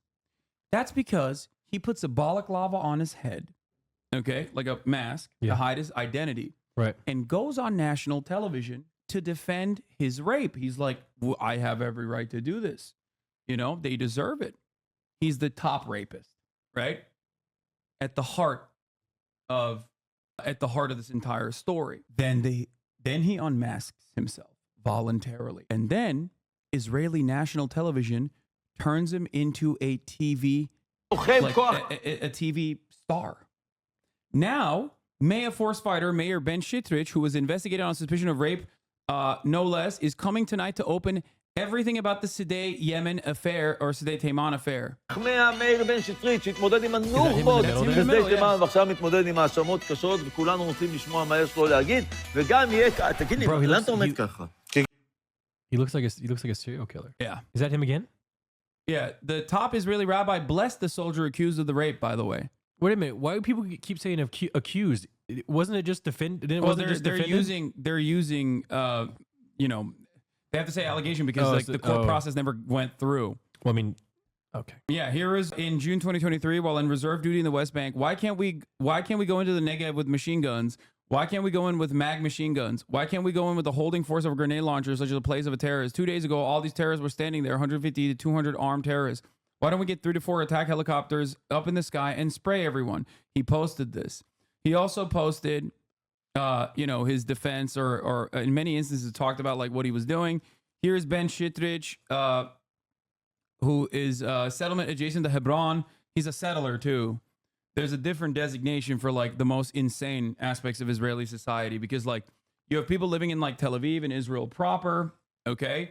And then you have people living in the West Bank. The people living in the West Bank are the most insane because they are the most loyal soldiers of Zionism. They're like, they're basically the most insane. They're like, no, we have to live here so that we can take over this land and eventually. And the Israeli government has basically allowed them to do that and have actually urged them to do that, right? This man right here, Jacob, from, I believe, Brooklyn or Long Island, is a fantastic example of how the settler process works. This is in East Jerusalem, which is occupied by Israel, but there are a lot of historic Palestinian homes there. This is one of those historic Palestinian homes.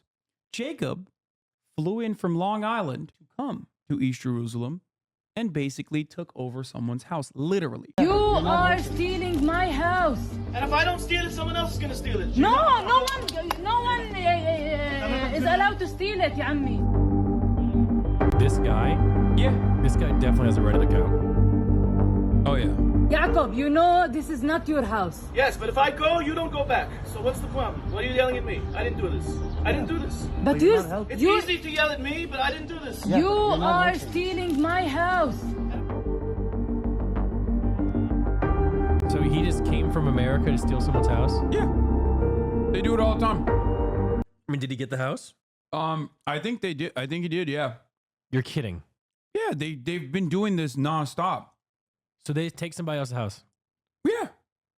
Yeah, and the military comes in and kicks them out. Wait, kicks out the owners of the house? Yeah.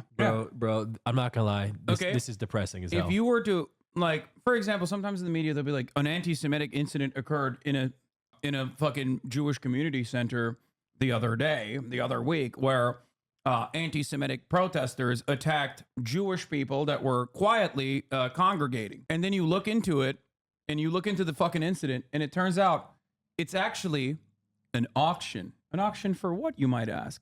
An auction for houses. Houses where? Houses in the West Bank that Palestinians are occupying. In the United States of America, we have auctions for real estate of homes that do not belong to the people that are selling them. Dude. And when people go and protest those auctions, the American media says anti-Semitism. Oh my God. It's all just fried, dude. How do you like read this stuff all day and like not like cry yourself to sleep at night? This is fucking horrible. I'm motivated by the change that I'm motivated by the change that I might actually create in this world by educating one extra person, whether it's you or thousands of others that watch, that learn what the truth actually is and change their minds and then go out and protest, go out and spread the truth to other people. That's why I do it. And I've been doing this for, especially this, like this is an issue that I've spoken about for years at this point, 10 fucking years professionally in public life. I've spoken out against Israel's actions because like a lot of people only became more knowledgeable of like the stuff that Israel was doing after October 7, right? Oh, but this has been ongoing. This video is from fucking 3 years ago. I'm an example of this because I always thought Israel were the homies. Yeah. That's kind of how there was Peyton as me as an average guy from Michigan who just went to college. Yeah. So that's the picture that was kind of painted to me growing up. So as someone who's been doing this for years and years and years, I never thought that there would be this much outward support for Palestinians, because 5-6 years ago, when I said stuff like this, people would be like, you're anti-Semitic. You're the most anti-Semitic person I've ever seen. Fuck you. Oh my God. Yeah. Would an unbiased person disagree with what you're saying? A person that understands the truth would not, but okay. But as you also correctly said about your own personal background, yeah. To put it simply, yeah, Israel is our homies. And that's the way that you thought about the situation until this very moment, right? Well, until I talked to Caroline, but yeah. Yeah, but Israel is our homies. So ultimately, I guess the question I'm unbiased, is, so like, if I guess the question to ask you is What do you this, think? right? Like, was there two sides to slavery? I don't know. But no, there were people that were defending slavery. They were making it seem like, no, this is totally sick. That's the entire purpose of racism to begin with. White supremacy was a justification to continue the enslavement and capture and trade of like African men and women. Well, I'm here because of that. Okay, but that's not both sides of the fucking. Like, there's always going to be people who try and rationalize horrifying actions. That does not. Oh, I'm mean not that rationalizing. I'm just saying, like, I'm against it, but at the same time, what like, I need individuals like yourself to do is to look at this information and go, even if this is untrue, seek it out and corroborate. Yeah. Look at trusted resources and exercise some critical thinking. Make up your own mind. You know. I don't. Okay, you want to hear a bad take? What? Oh God, here we go. I think some people, myself included, are like too stupid to think. I'm just not smart enough to figure it out myself. Especially something like this. I'm just not. I can do tech with computers and I can do all this sort of stuff. And I disagree. This shit's all above my pay grade, man. I mean, but I disagree. You literally have made up your mind already. Because you hand fed it to me. Honestly, I know, but that's my job. How many people have access, like direct access to someone like you? Not many. Well, that's my goal. That's why I want to reach out and hope that people will be as charitable as you are. Yeah, but he's answering like all my questions, chat. Like everything I can type in chat, right? Like, here's the thing. You won't be able to get this sort of one-on-one. No, like, but that's what I try to do. And that's the problem, because I see you get stun locked and you fight people. There are a lot of people like you, yeah. but then a lot of other people with nefarious purpose make it seem like they're asking genuine questions in an effort to fucking lock my shit up and get me stun locked and have me respond to them. Stun locked, though. I do. Yeah. But that's the reason why I do respond to most people. People always say, Hasan, why are you fucking repeat yourself all the goddamn time? It's because it's instructive for many people who are just tuning in, who haven't been paying attention. I've answered all the questions I answered for you a million times over for many chatters over the course of the past 12 months. And I will forever continue answering these questions because I want to educate people. So that's one. Maybe it's the willingness to want to learn. Yes, that's the exactly. Key. Charitability is the key here. Yeah. But because of what you just said, if more people have access to a person like you, if they listen to you, then that's scary. That's scary for a lot of people. That's why instead of addressing the things that I'm saying, most people on the opposite side, for one reason or another, don't actually tackle the arguments that I'm ever making. They try to hit me directly and say, he's a rich socialist and a hypocrite. Don't listen to him. And a lot of people, just like you admitted, are too stupid to be like, wait a minute, maybe they're just saying that because he's saying a bunch of stuff that they disagree with. But they're too stupid to fucking recognize that is precisely what's happening. So instead of tackling the argument, they try to attack the person making the argument. It's a much more effective way of like having this broad reaching counter propaganda initiative. Oh my goodness. Oh man. Someone in the chat said something that I agree with as well. What? Most people are not stupid. They're just subdued. I really? Yes, bro. Most people are intellectually curious. The issue is a lot of the outlets, like a lot of the trusted resources on stuff like this that is clear cut in stone that directly aligns with like the American State Department interests are going to lead you astray. That's the problem. So I usually don't fault every single person. As long as they are genuinely curious, as long as they are charitable and are willing to learn, I will always fucking sit there and I will talk about this endlessly, as I have done with you. Got it. This is Amnesty International. It's a non-governmental organization. It's a human rights group, okay? They did a video a while back after declaring Israel to be an apartheid regime in the month of April in 2021. This was before... this was way before October. Yeah. Because Israel has been in apartheid for a very long time. Do you know what an apartheid is? Nelson Mandela. Good start. Let's watch this Amnesty International video now. Okay. Probably the disturbing images of racial segregation between whites and blacks in South Africa, where a regime ruled by a racist white minority declared themselves officially superior to the black majority, then proceeded to dominate them. South Africa's apartheid system officially ended in the mid-1990s, but that doesn't mean apartheid can't happen elsewhere. Here, in Israel and the occupied Palestinian territories, Palestinians are being forced off their land and out of their homes, separated and segregated by laws, walls, and checkpoints. They live in a constant state of fear and insecurity and deliberately impoverished. While, on the other hand, Israeli authorities have given the Jewish Israeli population privilege over Palestinians in just about every facet of life. The question is, does this all amount to the crime of apartheid? First, the definition of apartheid. The crime against humanity of apartheid is perpetrated when particular serious human rights violations are committed with the purpose of establishing and maintaining a system of domination by one racial group over another and systematically oppressing them. But does this system exist in Israel and the occupied Palestinian territories? And there's been a growing debate about whether the situation in Israel and the occupied Palestinian territories is apartheid. And now is the time for us, as the world's largest human rights organization, to offer up our analysis. Our findings and criticism are directed not at the Jewish people, but at the Israeli state. It's the Israeli state that put in place the policies that implement the laws and the practices that oppress Palestinians. Well, Israeli leaders have been clear about their intentions from the beginning. In 1948, just before he became the first Prime Minister of Israel, Ben-Gurion visited Lifta and other Palestinian areas near Jerusalem that were completely emptied of Palestinian residents following attacks by Jewish forces. I do want to mention something here because, like, this is, you're right, a one-sided conversation from a trusted third party.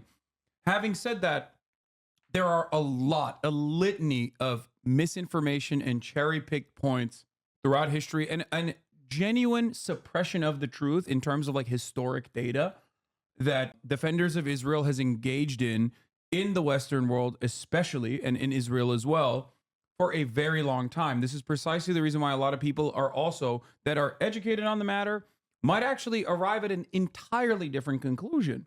Because the way that this is talking about it is the correct way, like is an accurate analysis of the events that unfolded during the Nakba, which means the catastrophe in 1948, when Israel moved on all of the Palestinian villages and like basically purged Palestinians from their ancestral homelands where they lived in by hundreds of thousands. They moved 750.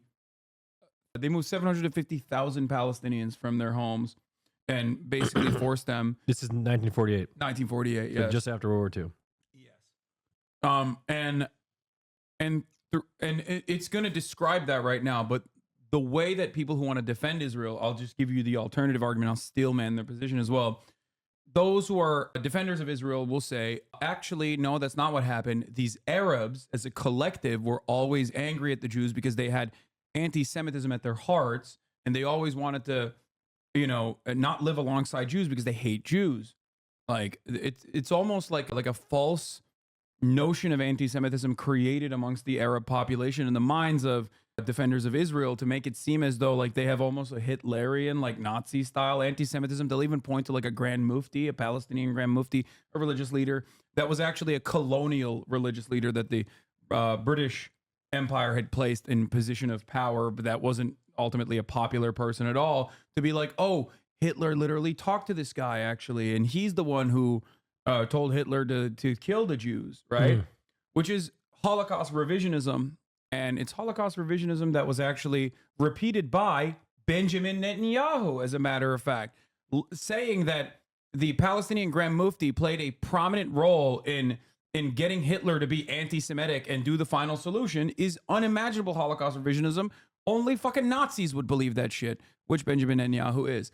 Anyway, so there are a lot of fucking counters. There are a lot of counter arguments to everything that they're talking about, but this is an accurate assessment of the truth. Okay. And if you are unfamiliar with the counter arguments, and if you haven't done the reading, people who are at least propagandists that want to make the truth seem different will be able to effectively wind you down. Okay? Will be able to effectively make it seem like you're wrong. Right? But anyway, let's continue. He stated, "There are no Arabs, 100% Jews. If we persist, it is quite possible that in the next 6 or 8 months there will be considerable changes in the country, very considerable, and to our advantage." More than 70 years later, then Prime Minister Benjamin Netanyahu posted on Instagram that Israel is not a state of all its citizens, but rather the nation state of the Jewish people and only them. So, it's no surprise that Israel built a system of racially discriminatory laws, policies, and practices that privilege only Jewish people. And Palestinians, well, Palestinians live there too. They were there before Israel was established. But, as we will explain, they've been trapped for decades in a system that treats them as a lesser, non-Jewish racial group. Before Israel was established in 1948, Palestinians comprised most of the population, around 70%, and owned the vast majority of private land, about 90%, in what was British Mandate Palestine. Jews, many of whom had emigrated from Europe, comprised around 30% of the population, and they and Jewish institutions owned about 6.5% of the land. The port of Haifa in Palestine lies shattered by bombs and strewn with dead.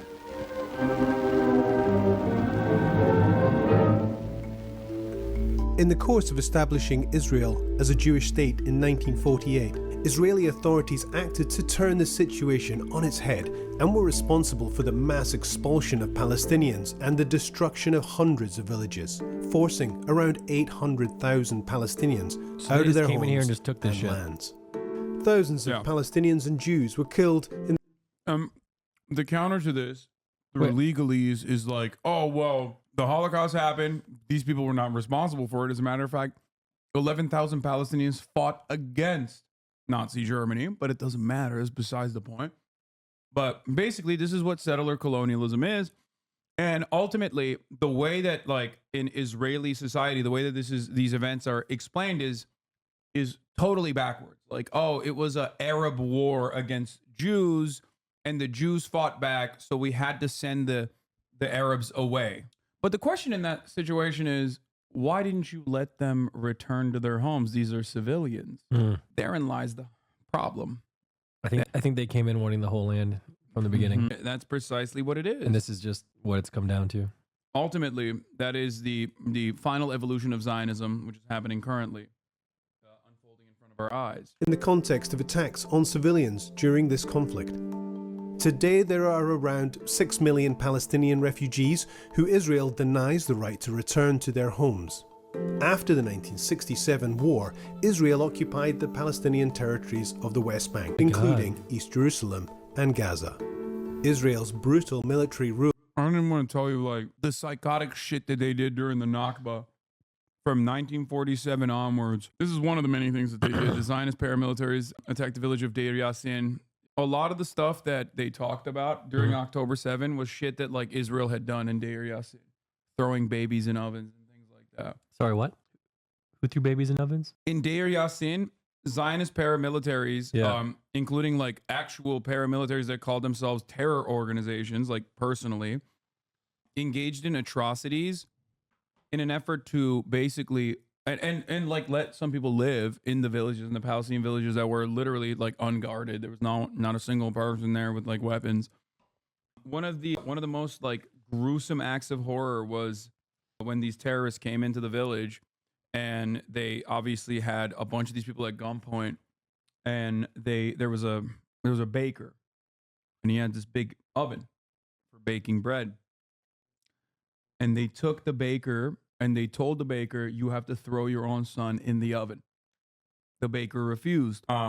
So they threw his son in the oven and made the baker watch his son burn alive in the oven. Then they threw the baker in the oven. The only reason why we know about this is because the third person that experienced this, that was on that fucking lineup, escaped. And basically the reason why they let a lot of these people escape in the villages after doing like insane atrocities to them, like rape, straight up like raping them to death, killing a bunch of people. The reason they would let people escape is so that they wanted the Palestinians to go to other Palestinian villages and say, this is what they did to us, leave when they come. So they would do like some of the earliest aspects of PSYOPs, basically. They would go into like major cities and they would have these big speakers on armored cars. And the speakers would be blasting like machine gun fire and bomb explosion sounds. They didn't actually have the fucking, they didn't want to use the machine gun fire, whether it was because they just didn't have a lot of resources or whatever.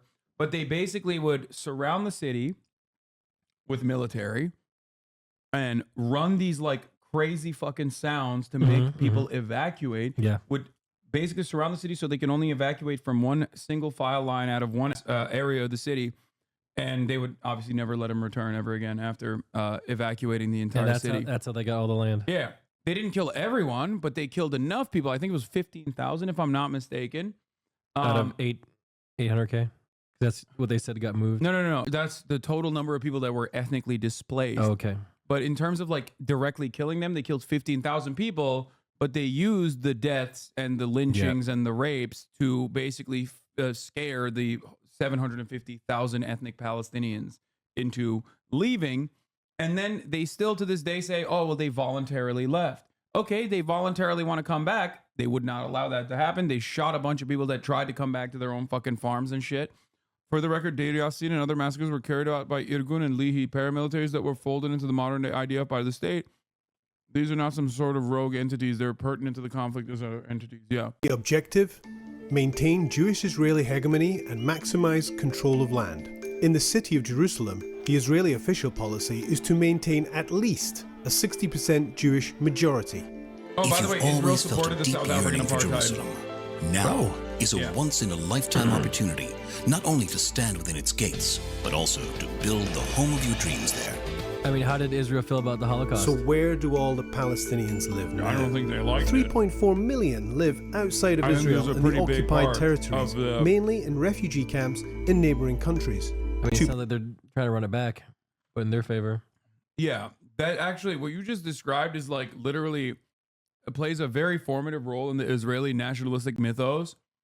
Before the Holocaust, there were also literally centuries of pogroms where, blood libel. Everyone, anytime in any fucking Russian village or in Europe or whatever, something bad was happening, they'd be like, oh, it must be the Jews that are doing that. So what would they do? They would go and fucking find all the Jews and kill them or purge them. So Jewish people have a very long history of consistently getting fucking slaughtered. Why? Mercilessly. There was one exception, however. Yeah. The Ottoman Empire. Not to fucking glaze myself too much, but the Ottoman Empire was safe haven for Jews.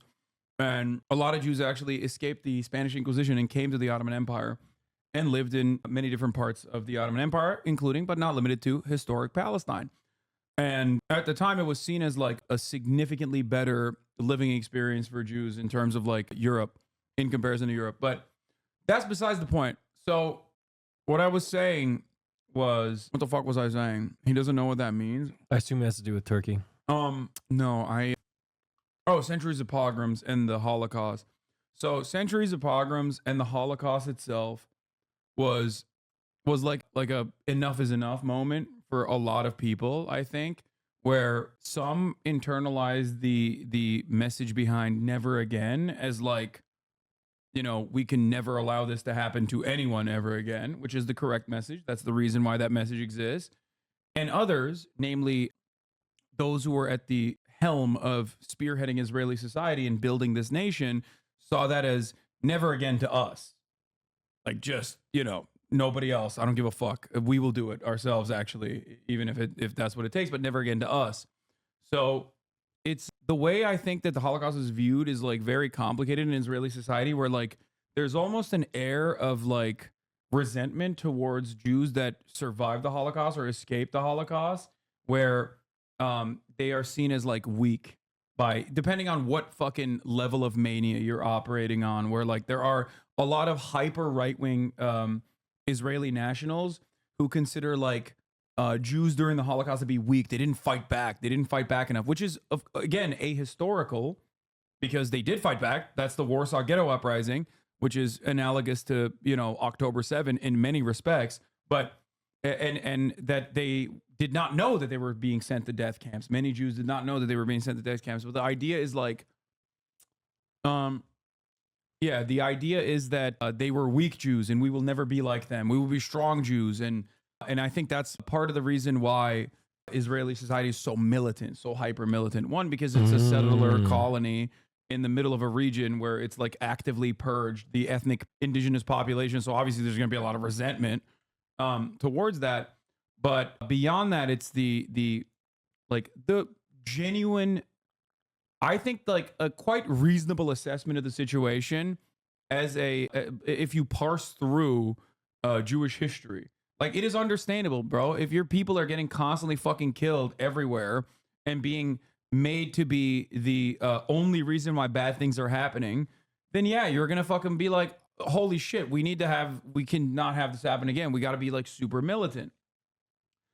And I think that complicates things a little bit if you're Jewish and learning about Jewish history, or if you're like a little bit interested about, Jewish history. I think that is what complicates things, because there is an air of legitimacy to the generational trauma that Jewish people have experienced. Yeah. The problem is that generational trauma has caused Jews to be at the forefront of every single civil justice, social justice movement, civil liberty movement, including the abolition of apartheid South Africa.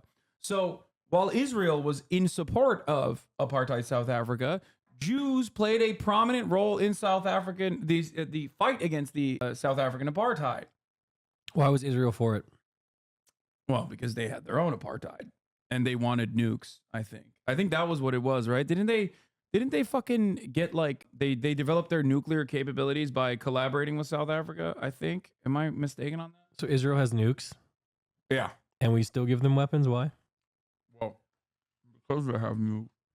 Oh no. Oh no. One of your viewers just typed inward. 0.5 million Palestinians live in Israel and East Jerusalem, restricted to enclaves that make up around 3% of the entire area. 3 million Palestinians live in the occupied West Bank, but are only allowed to access 40% of the land to live and work. If they wanted the to rest of the area Europe, is for the Jewish Israeli settlers. The ones in Gaza are heavily restricted in their movement. The ones in the West Bank are also heavily restricted in their movement. Israel does something really fucked up, where if you leave the West Bank as a Palestinian resident in the West Bank, they make it so that it's virtually impossible for you to come back. If you have residence in America as a Palestinian, they still make it really hard for you to go there and visit, but you can go and visit because they're like, yeah, you're going to fuck off and you're going to go back to America or wherever you're from. But if you are a Palestinian resident of the West Bank and you leave the West Bank, they make it like as difficult as possible to make sure that you can't come back into the West Bank. Man, this is just insane. I'll be honest, man. It sounds like this whole area needs a nice reset, you know? Okay, bro, but, give it to me. Let me start my Palminism there. Okay, but you have to remember, like... What? These innocent people didn't do shit. Yeah, they can join me. It's great. Like... You have the dark matter yet? Like, when you learn this stuff, your argument shouldn't be like, oh, man, it's just too complicated for me. Fuck it. Like, let God sort it out. Because Oh, no. God doesn't end up sorting it out. Israel sorts it out. You know what I mean? No, not the Gaza Strip, one of the Dark most matter. densely populated areas in the world. Fragmentation of the Palestinian society and the dispossession of their lands are key pillars of Israel's apartheid system to maintain domination and control. But there's more. The unequal structure of nationality and status, restrictions on freedom of movement, use of military rule, denial of right to political participation or the right to peaceful protest, and cruel separation of families all add to the complex system that we see today. The world in general hasn't woken up to the fact that there is an entrenched system of oppression against Palestinians across Israel and the occupied Palestinian territories, wherever they may live, by the Israeli state. It's a system that's been put in place and maintained for decades, and it's that system that is the root cause of so many of the violations, the misery and the suffering that millions of Palestinians face on a daily basis. One way to understand this segregation and oppression is to look at the ID system. What's the ID system? Jewish Israelis have only one ID card, with a status that grants them the right to live almost anywhere they wish in the country. Yeah. They can move freely with access to healthcare and vast resources. Okay. Palestinians, on the other hand, have 4 types of ID cards, if any at all. The kind of ID card you are given determines the level of rights you can enjoy and controls where you can go and what you can do. If you hold a green card, you are subject to military rule. And if you have a green card with a Gaza address, it means you're trapped in a 365-kilometre square open-air prison under Israeli military blockade in place since 2007. Israel controls what goes in and what goes out, from children's toys to medical supplies. 90%. They literally fucking banned, at times, they call it putting the Palestinians on a diet. And they have banned, at times, things such as cookies and pasta, only for the American government to go, what the fuck? Why are you banning pasta? And then they go, okay, we'll let them have pasta. Dude. Yeah. Of the people have no access to safe drinking water, 47% are unemployed, 56% live in poverty. Palestinians with a Gaza ID are forbidden from going to Jerusalem in the West Bank, even if they have family there. Some people in the West Bank are considered to live there illegally and can be deported immediately to Gaza if found by the army, even if they have been in the West Bank for decades. Whereas, if you hold a green card which has a West Bank address, then you live here. This green card means you can live within specific income. Also, if you're a fucking idiot and you only regurgitate whatever the fuck Israel says for its justifications for the genocide, like some former Twitch, now Kick streamers, you will look like an absolute baboon in front of knowledgeable people when you turn around and say, oh, they banned sugar, like cookies. Okay, they banned cookies and pasta because they're making bombs out of it. Is that possible? No, it's not. It's already fucking processed. It's inside of a cookie. You can't fucking, unless Palestinians have figured out something that no one else has, alchemy of that sort. Okay. You can't just fucking use cookies as a bomb making material. Enclaves surrounded by illegal Israeli settlements. And there's a separation wall and fences built around you since 2002, which Palestinians call the apartheid wall. It's 8 meters high in places and 700 kilometers long. That's twice the height of the Berlin Wall and more than 4 times its length. 80% of it is built inside the West Bank, occupying even more Palestinian land. So they actually built the wall. There are separate roads for Israelis and Palestinians, hundreds of checkpoints scattered throughout, not to mention the 54 years of occupation, which has devastated the lives of millions of Palestinians. Palestinians with a West Bank ID can travel to Gaza or East Jerusalem, but only if they receive a permit from the military to do so. This blue ID is for Palestinians in East Jerusalem. They can travel to the occupied West Bank as well as to Israel, but they are not citizens of Israel. They have only been granted a residency status. So how do this you get means this blue one? that they cannot vote in Israeli national elections, and if they leave East Jerusalem for too long, for example, to study or work abroad. It's the only, see, this is what I was talking about. They have their residency revoked. you don't get it. Like, they don't give it to you. They don't offer it to you unless you're literally already in East Jerusalem, which is a territory that Israel literally has. All right, I'll ask you this much. Would it shock you if you were to find out that Israel has opened in the laws direct goals of what the population percentage of a certain area needs to look like? Well, After finding out about all this, probably not. But like, if I were to tell you, 4 hours ago that like, did you know that Israel has an interest in maintaining a certain percentage of like the Jewish population in an area? I can't answer now because I saw earlier they said they wanted 60% or something. Yes. I saw that. Yeah. I remember. Yeah, it is literally a part of the overarching goal of the state is like, we have to keep this area 60% Jew. Like, oh, if you're an Israeli citizen, if you're an Israeli Jew, right? Because Israel has its own demographics, which is really funny because like Israel is relatively diverse in terms of like the actual ethnic backgrounds, because there's plenty of Arab Jews as well, right? Like if I were to put a fucking lineup and be like, which one is Palestinian, which one's Israeli, you would not be able to tell them apart. They all look fucking diverse. Like there's white ones and then there's fucking brown ones and even black ones, right? And black what? Jews and also Arabs. Yeah, there's Ethiopian Jews, bro. They look like me?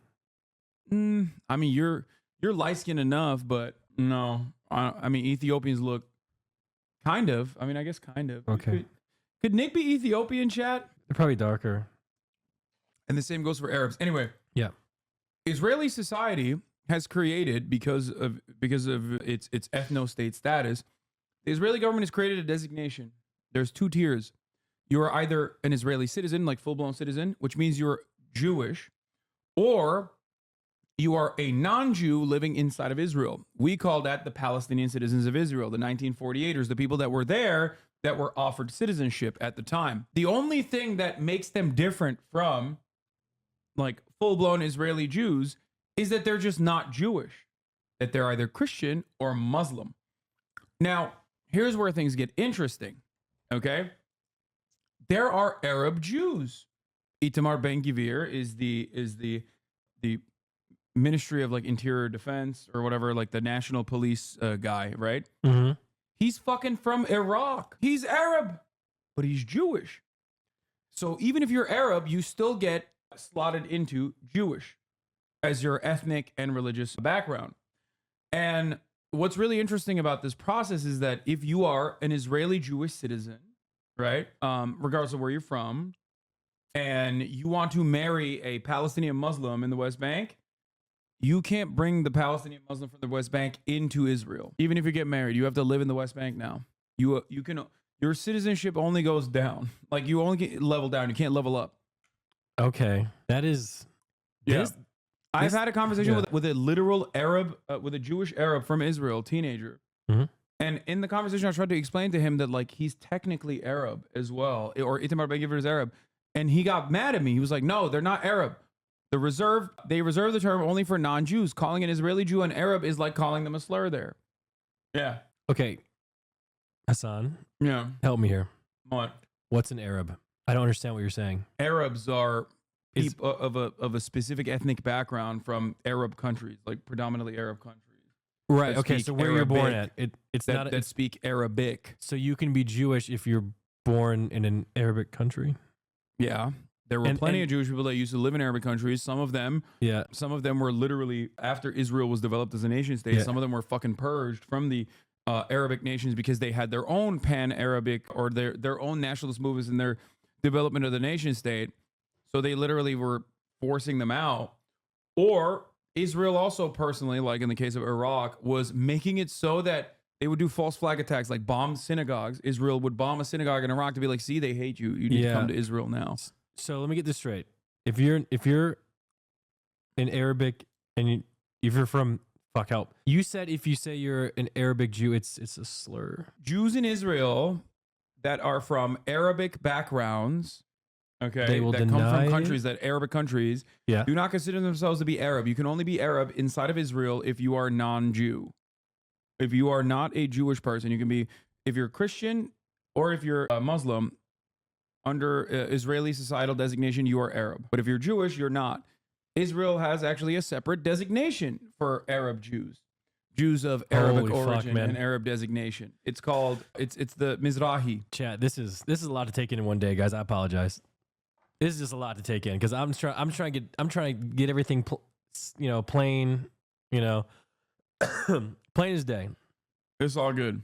Because I'm just getting confused here. If you are an Israeli Jew of Arab descent, you have a separate designation under like Israeli society. As a Jewish person, you are still considered a Jewish person. If they ask you like what your background is, there's a separate designation for it. It's called Mizrahi. And is that frowned upon? No. Okay. Well, originally when they were first coming into Israel, they were frowned upon. There was a lot of issues with integration of Mizrahi Jews into Israeli society. I don't want to really get into that, but like they used to call them like they considered them barbarians. Like, oh, you need to learn how to fucking. There was definitely a Ashkenazi supremacist undertone to a lot of this stuff, and there still kind of is in Israel. Ashkenazis are Eastern European and white Jews, many of which that live in the United States of America as well. So like. There is definitely colorism in Israel as well. They did a sterilization operation on Ethiopian Jews specifically because they claimed it was so that they would stop birth defects, but it was actually so that they would stop having children because they wanted to continue the Western European style nature of Israel.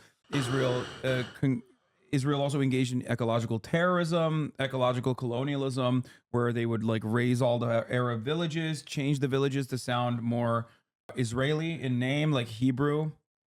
They also did like really unique shit. I mean, Hebrew as a language was basically revitalized. Like it was a dead language ultimately. Most Jews like spoke Yiddish or whatever the language that they spoke in their nation of origin. And then they literally single-handedly in this nation state project revived a fucking dead language, brought it to the forefront. Unfortunately, some of the consequences were like the desecration and destruction of Yiddish because of some of the similar, cultural aspects of Yiddish that I explained. Yeah. Or cultural remnants of like the way that some of Israeli society internalize the Holocaust or how they look at the Holocaust. But I have heard of the word Yiddish, chat. Okay. Yeah. Someone said Nick hasn't heard of the word. It's not entirely accurate. I mean, I think it's like, it was almost an entirely liturgical language like Latin.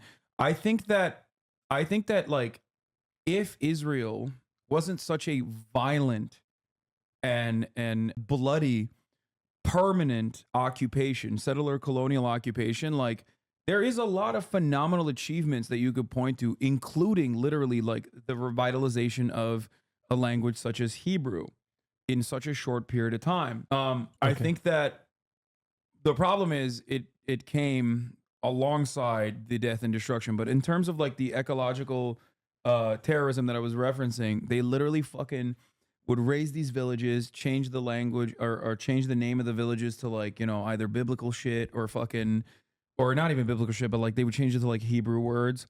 But then also they would destroy the olive trees. Olive trees take hundreds of years to like grow and fucking bear fruit as efficiently as they can in Palestine. And they would burn the olive trees down and they would plant European style trees.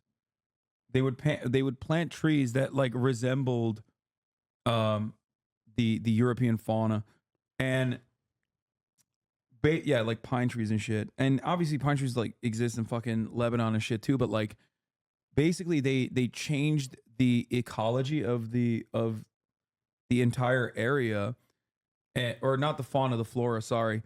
And what ended up happening is like now they have a higher likelihood of having like wildfires because it's like such a dry area that it's not supposed to. They shouldn't have done it then. Yeah. Anyway. So yeah, they engage in ecological fascism. I have another dumb question. Yeah. For like Gaza and like the West Bank, do they have internet? Yeah. Yeah. So there's a couple different processes. One now former HasanAbi head who was executed by the Israeli state. Excuse me. One of your viewers was executed by a bunch of my viewers. Yes. Shut the fuck up. What do you mean shut the fuck up? He was also a TikToker. He also had a TikTok. Yeah. What? Yeah. There's a video of him. There's a video of him explaining the process of using eSIMs. And they killed him? Yeah, in an internet cafe. Oh, brother. Should I not be on this stream? Oh my God. You're not in Gaza. But oh my God. This is wild, Hasan. This whole thing is crazy to me, man. It's been tough bringing this up, but I don't even want to cover this aspect of it. I don't even want to talk about it. It makes me really sad to think about. But his name is Meadow. Anyway, he was a TikToker and he loved growing plants. He had like a miniature greenhouse. You don't have to get into it if it's sad. Anyway, please don't. The point is, he had a video where he talks about like how they get internet, where they go to the Egyptian border and they have eSIMs. Yeah. And they like fucking put the phone up so that he could pirate videos and then, watch American movies and TV. So he would get cell service from from Egypt. From an eSIM from Egypt, yeah. Okay, so they don't have internet. They have to. They have to go get it their own way. Yeah, Israel controls like the telecommunications as well. Like they would routinely blow up. He thinks they killed him because he watches you. No, he did. They didn't kill him because he watches me. They killed him because he's just a Palestinian, and they don't care. Oh my God! Holy anyway, fuck! But yeah, basically they control internet access. They'll blow like telecommunication centers. Like they'll blow up cell towers and stuff every now and then to force a blackout. In the early stages of the genocide, they would just like blow up the cell towers to do a complete communication blackout so that people couldn't get the word out about what was going on. But nowadays, they don't even feel the need to do that because people just don't care. Like so many people have died and Americans don't care. Israel only offers justification for the people that they've killed if it becomes a fucking major news story in the West too. That's the other thing. Like World Central Kitchen, led by Jose Andres, American chef, very famous, Barack Obama's favorite chef. World Central Kitchen was literally like Jose Andres of World Central Kitchen was like defending Israel in the early months of October, being like, Israel has a right to defend itself. He was like shitting on a fucking Spanish parliament member who was saying like Israel does not have a right to fucking destroy Palestinian lives like this. Stop it. He was like, critically defending Israel and stuff. So this guy is World Central Kitchen, right? Yes, he's from Spain. I know. But he's like very famous in America. Shut the fuck up. Anyway, he's done a lot of good stuff around the world. So he collaborates with the Israeli government. The Israeli government's like, oh, this will be good PR for us if we get this fucking famous Spanish chef who is a Zionist himself to go and like deliver food. So the World Central Kitchen basically operates in a similar capacity to UNRWA. Oh my God, I can't even begin to explain what UNRWA is to you. Never mind, I'm not even going to get into the Refugee Relief Works Agency. So they go and they hire Palestinians and they try to use like Palestinian kitchens. They try to use the Palestinian food. Like if they go to an area that is impacted, they try to hire the people there. So it's like double aid. You know what I mean? They give them money and they give them money and they use their own logistical supply chains. Anyway, it's a wonderful organization. Yeah. It is also comprised of Westerners like Americans, British people, Australian people. They go down there. Yeah. World Central Kitchen was in collaboration with the Israeli government when they were offering humanitarian aid to the Palestinians on the ground. There's a process called deconfliction. It's like a military term it's like a military term that is used like when you're coordinating your movement in a war zone so they don't fucking kill you. Sure. Right? Ambulances do this as well. Palestinian Red Crescent does this with the Israeli government. They get killed all the time, but they're Palestinians, so that doesn't really matter to the rest of the world. But World Central Kitchen was engaging in deconfliction with the Israeli military, and they were going through the expected route. The Israeli one, they call it a rogue brigade, but it was just like any other fucking brigade because it's a kill zone, triple tapped that convoy and executed 7 World Central Kitchen humanitarian aid workers. This was a major news story for a week. Including the guy from Spain? No, not Jose Andres. He's still alive. But he changed his attitude about Israel quite dramatically after that experience where he was like, what the fuck are you doing? You just killed my friends. But only after that, he, changed his tune on Israel and the genocide. Not that it matters, because nothing came of it. No changes were made. The people that engaged in the act got barely a fucking slap on the wrist. Dude. Yeah. Is that them? Yeah. Oh my goodness. Yeah. Israel slaughters Americans. Israel slaughters people from Australia, Poland, USA, and Canada. UK. They killed like UK vets. Are they doing this on purpose so people just be like, you know what, fuck it, I'm not gonna help anymore? Yeah. Dude. Yeah. What argument do you make to people who don't wish to believe in empirical facts just because who's giving the facts, as well as to inform people that are only taking verbal information just as worse as ignoring other information? Is there any hope to turn these people back to journalists or news outlets who give these facts? I don't know. If someone, and there are plenty of people like this because of living in the post 9/11 universe where like if you're Muslim, they automatically declare you an enemy combatant in their eyes. A lot of people hear me speak on this stuff and they're like, well, your name is Hasan. Of course you're fucking biased. You love this Muslim shit. They don't understand that I just see the humanity of all people. Got it. They think that I have a special place for the Palestinian population because of my Muslim background. And then they double down and follow up with that line of bigotry and say, oh, it's because you're anti-Semitic too. Anyway, oh yeah, here's the UN agency had to suspend operations in Gaza after a car was hit by gunfire at an Israeli checkpoint, the World Food Program. You can see it right there, the badge. Yeah. says. Yeah. And so when these also notice, okay. What do they say though when they get accused of Notice this? the way that like I'll give you another example of manufacturing consent. The way that these guys, the way that Western media, the Telegram group, no, I don't want to. This is a different incident from World Central Kitchen. This is a different UN humanitarian aid group. You told me a story about earlier when with the cops that were lining up. Like they seem to do this all the time. So yeah. So here's the thing. Here's the thing. Do you notice something weird about this article headline? When you see this headline, doesn't it kind of make you feel like the gunfire could be coming from anyone? Yeah. Because it's hit by random gunfire. Yeah. This is what is known as passive voice. News outlets in the United States of America and also in the Western world in general will apply this technique called passive voice. You would never, like during 9/11, it would be akin to writing like airplane collision with World Trade Center causes 3,000 to perish. They wouldn't say that. Right. Terrorists attacked the World Trade Center is the fucking headline. Right. And it is a way to make it seem like whenever a cop kills someone in America or whenever Israel or an American ally shoots at or does something illegal to an American enemy. Yep. The way that like Western media tries to, put a, manicure the story and manufacture consent by manicuring the story and massaging it. What consent? Consent to get shot? No, manufacturing consent is like you're giving consent. Like you're reading this and you're like, oh, it could be anybody that did it. Yeah, I guess like Israel I get it. Might not have done it. It's a way to take the edge off. Basically, they do this all the time. But why? Why not just be like? What? Why? Consent in this circumstance is approval. Like Right. to give tacit endorsement. Who and owns the approval. Guardian? I don't fucking know. Some rich British guy. I'm just curious at why like soften it.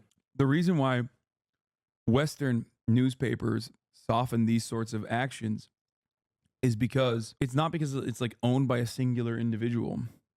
It's because the goal of these institutions is to do propaganda that align with the interests of their own state. That's why they do it.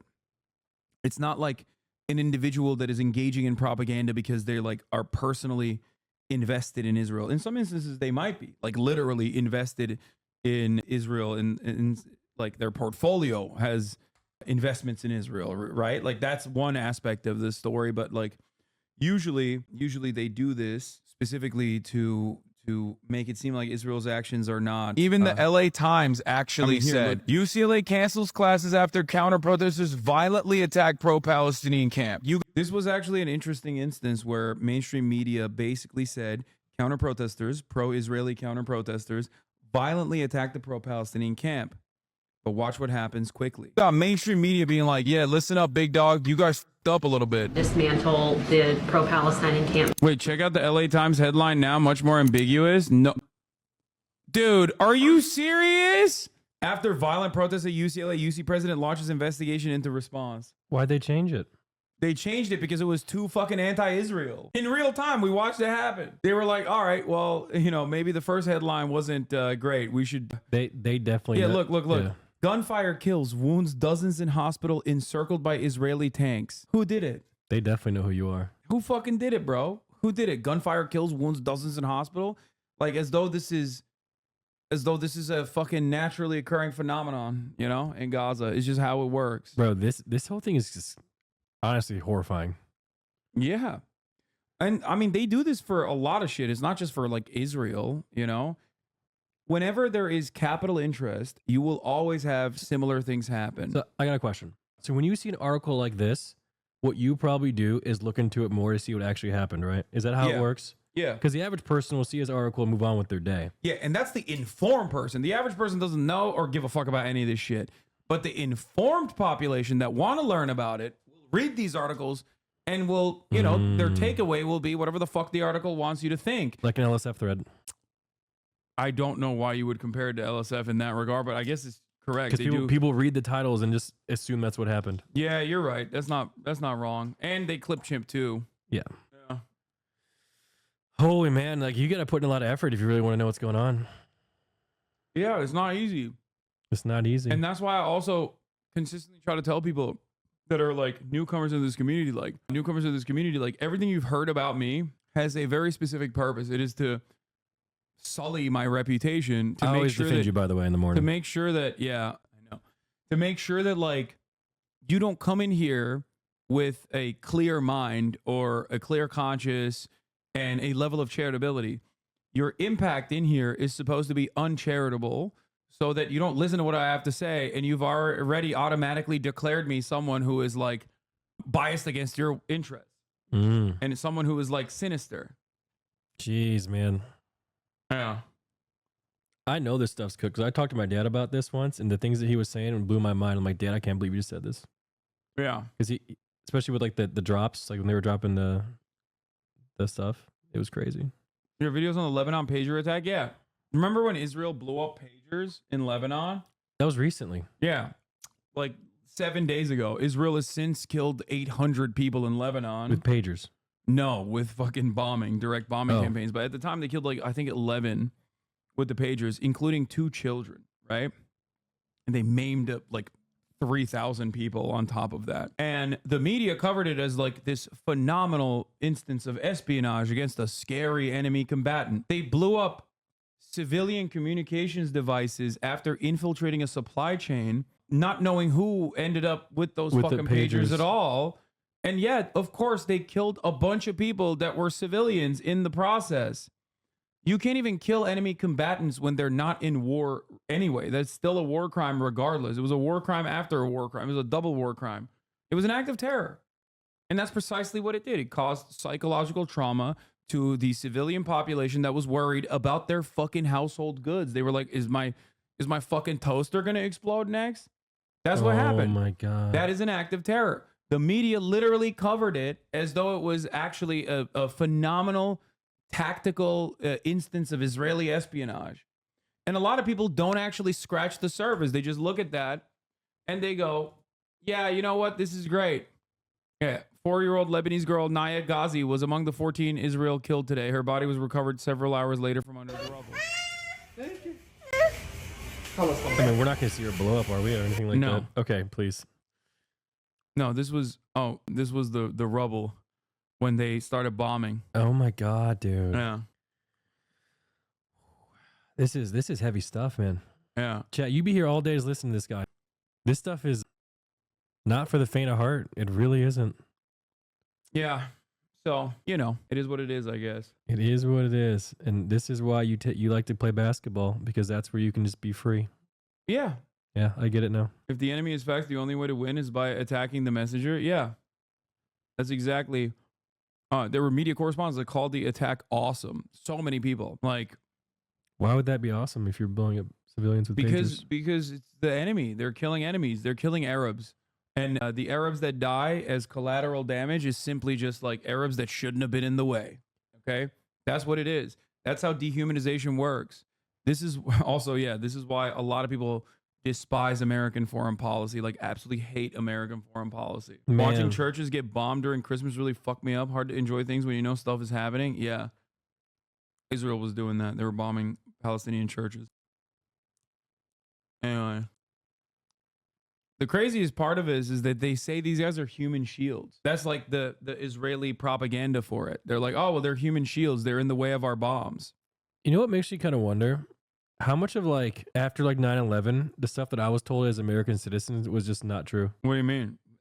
A lot of it. Why did we invade Afghanistan? I don't fucking know. Why did we invade Iraq? The bad guys were there. Yeah, they hadn't, brother. 17 of the 19 hijackers were Saudi. I know. Why did we not invade Saudi Arabia and just went to random countries instead? Now, for Afghanistan, you could say, oh, they were holding Osama bin Laden. Okay, turns out he was in Pakistan anyway, which is, again, next to the fucking Pakistani military training facility. He was living there. But regardless, when he was in Afghanistan, we had the opportunity to extract him without invading Afghanistan, but we invaded anyway. Do you like George W. Bush? Fuck no. Well, when he dodged those shoes.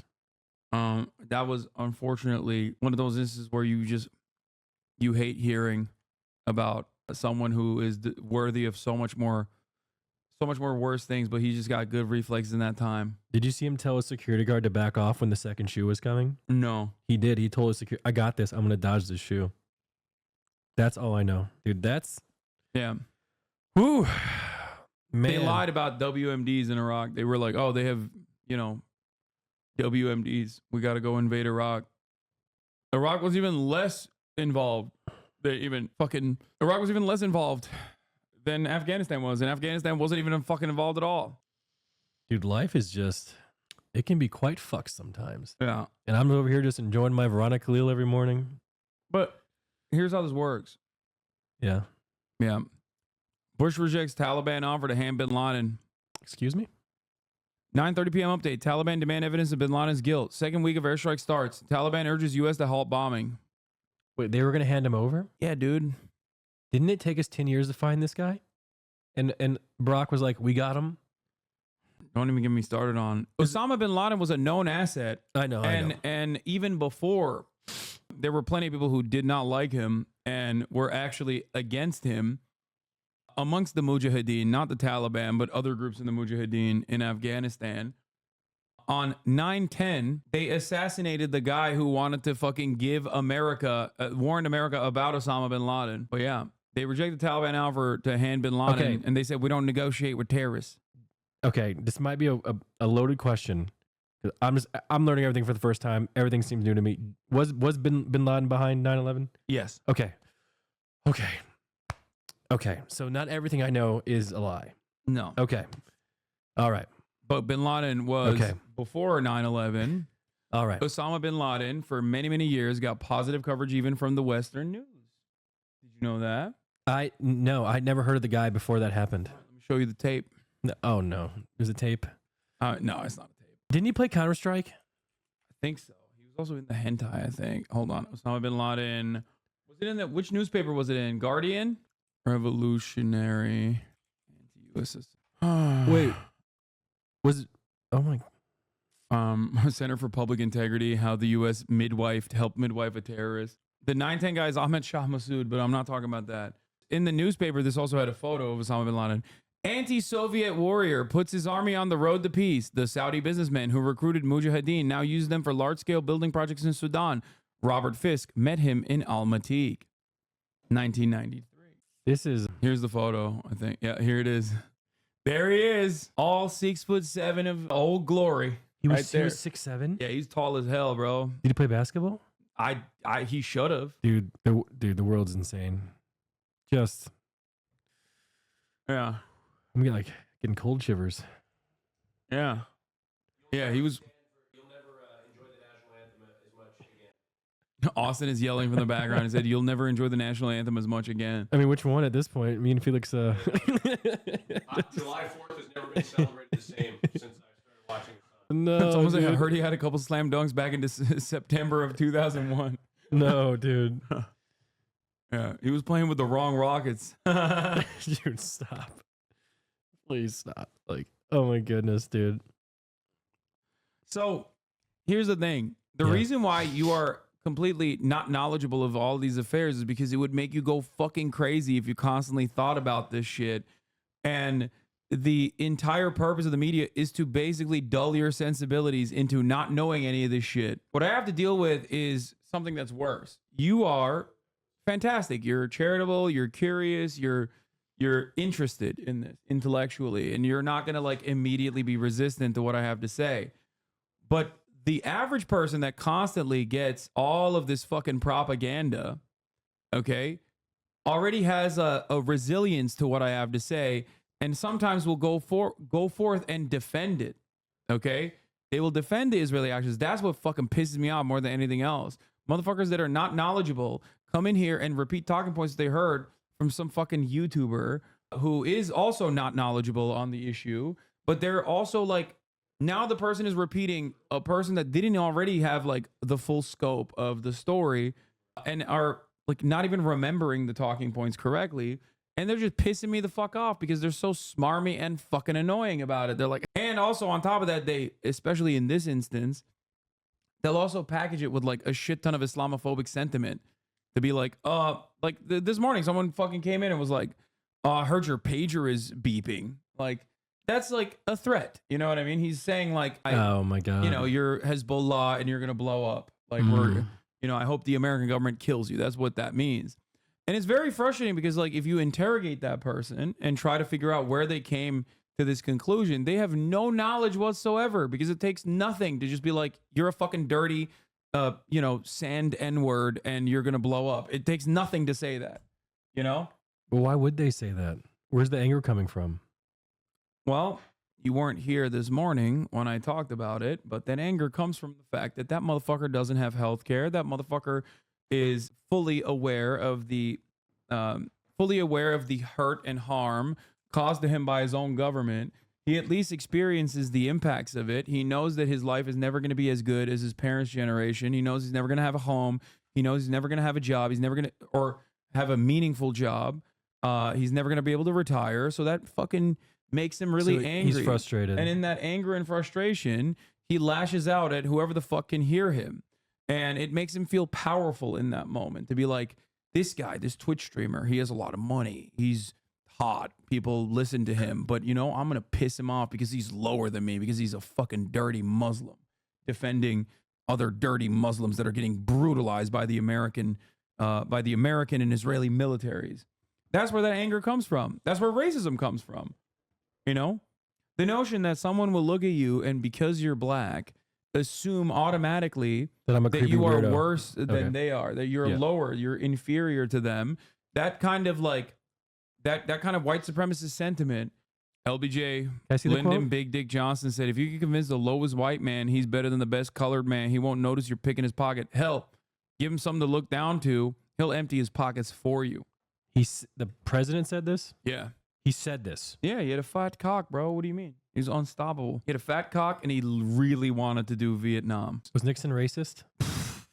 Dog, which American president wasn't racist? Barack Obama called Black Lives Matter protesters uppity thugs. Oh. Was he joking? No, he wasn't joking. Better question, who's not racist? Didn't he also do the pull your pants up shit too? I feel like he did that too.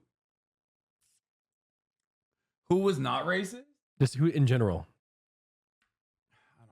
I don't know. I don't know what to tell you. Like, Barack Obama loved melting black and brown people overseas with drone strikes, dude. He fucking blew up a goddamn hospital. He even killed Italian doctors. He did that? Yeah, bro. Kunduz. I don't know what that is. He blew up a hospital in Kunduz. For fun? I don't understand. The hospital was a Doctors Without Borders hospital, so he had to apologize for it because like he killed white people too. He blew up weddings. I've raised money for them before. What? Doctors Without Borders? Yeah. I've raised money for those before. They're sick. I love Doctors Without Borders. Goddamn commie doesn't want. Yeah, he had to apologize. An error with fatal consequences. Barack Obama has apologized to Doctors Without Borders for the U.S. bombing. Right? Yeah, because he killed white people. How many hospitals did they fucking blow up that they never apologized for because there were no white people there? This happened to be. Who's the guy on the left? I think he's. I'm assuming the French. That mistakenly hit the NGO in Kunduz, killing 22 people. I actually don't know. President Obama spoke by telephone with Doctors Without Borders International President Dr. The German president? Okay. Joanne Liu, to apologize and express his condolences for the MSF staff and patients who were killed and injured when a U.S. military airstrike mistakenly struck an MSF field hospital in Kunduz. After completing that call, the president telephoned. By the way, ironically, another incident occurred with the World Central Kitchen aid bombings. Israel never apologized for killing 200 humanitarian aid workers before the World Central Kitchen aid workers were killed. 200. Why? Because those humanitarian aid workers were fucking brown. They were Arab. They were Lebanese. They were Palestinian. Okay? They only apologized for it because World Central Kitchen aid workers were killed, and they were fucking Canadian and Australian and British. Okay? The entire purpose of why these organizations like Doctors Without Borders exist is because everybody knows that America is going to be at least a little bit more careful if there's white people there. Okay? That these agencies are going to be a little bit more careful with their targeting when there's valuable people there, white people. Okay? That's literally the entire purpose of Doctors Without Borders. That is literally the entire purpose of aid groups like this. That is the whole purpose. And they will tell you that, by the way, in their fucking mission statement. It's so funny that people just still try to deny the like abject reality. There's a Polish guy there too, yeah. Worth noting that Republicans at the time said Obama was weak for apologizing for the U.S. on the world stage for doing war crimes. Yeah. Yeah. 75% of aid workers killed this year were literally killed by Israel. World Humanitarian Day 2024, with number of aid workers killed reaching record high, UN and partners demand those in power hashtag act for humanity. Outrageously high number of humanitarian aid workers killed, with 280 aid workers killed in 33 countries last year. 2023 marked the deadliest year on the record for global humanitarian community. The outrageously high number represents a 137% increase compared to 2022, when 118 aid workers were killed. 2024 may be on track for an even deadlier outcome. More than half of the 2023 deaths were recorded in the first 3 months, October to December, of the hostilities in Gaza, mostly a result of airstrikes. Good guys. Israel deliberately targets and assassinates journalists. Israel has killed the overwhelming majority of journalists in conflict throughout history at this point in Gaza alone. And the same goes for fucking humanitarian aid workers that are killed. Ultimately, they get to kill whoever the fuck they want. And you can't say a damn thing about it, because if you do say a damn thing about it, you're anti-Semitic. Shut the fuck up. That's it. Nick is going to get bored after talking for hours and hours and hours and learning about so much of the conflict and the genocide in Israel. Or genocide that Israel is committing in Gaza. Anyway, yeah, but that was wonderful. I'm glad that you sat your ass down and you listened. Oh, I had a great time, brother. Really? Yeah. Oh, am I getting kicked out now? No, not at all. Oh no, I've been having a hell, dude. I'm not kidding you. Like, this is really fun for me. I was getting a bit overwhelmed at some point, almost to the verge of tears with some of the things you were telling me. It was fucking wild. Yeah. I'm actually been quat emotional recently because whatever. For obvious reasons, yeah. Yeah, but it's like, dude, some of this stuff, like, it's just, I had no idea what was going on. I really didn't. But I'm glad you told me. Your community is so nice and welcoming. Yeah. Even though I asked some dumb questions. Should we go get some clothes now?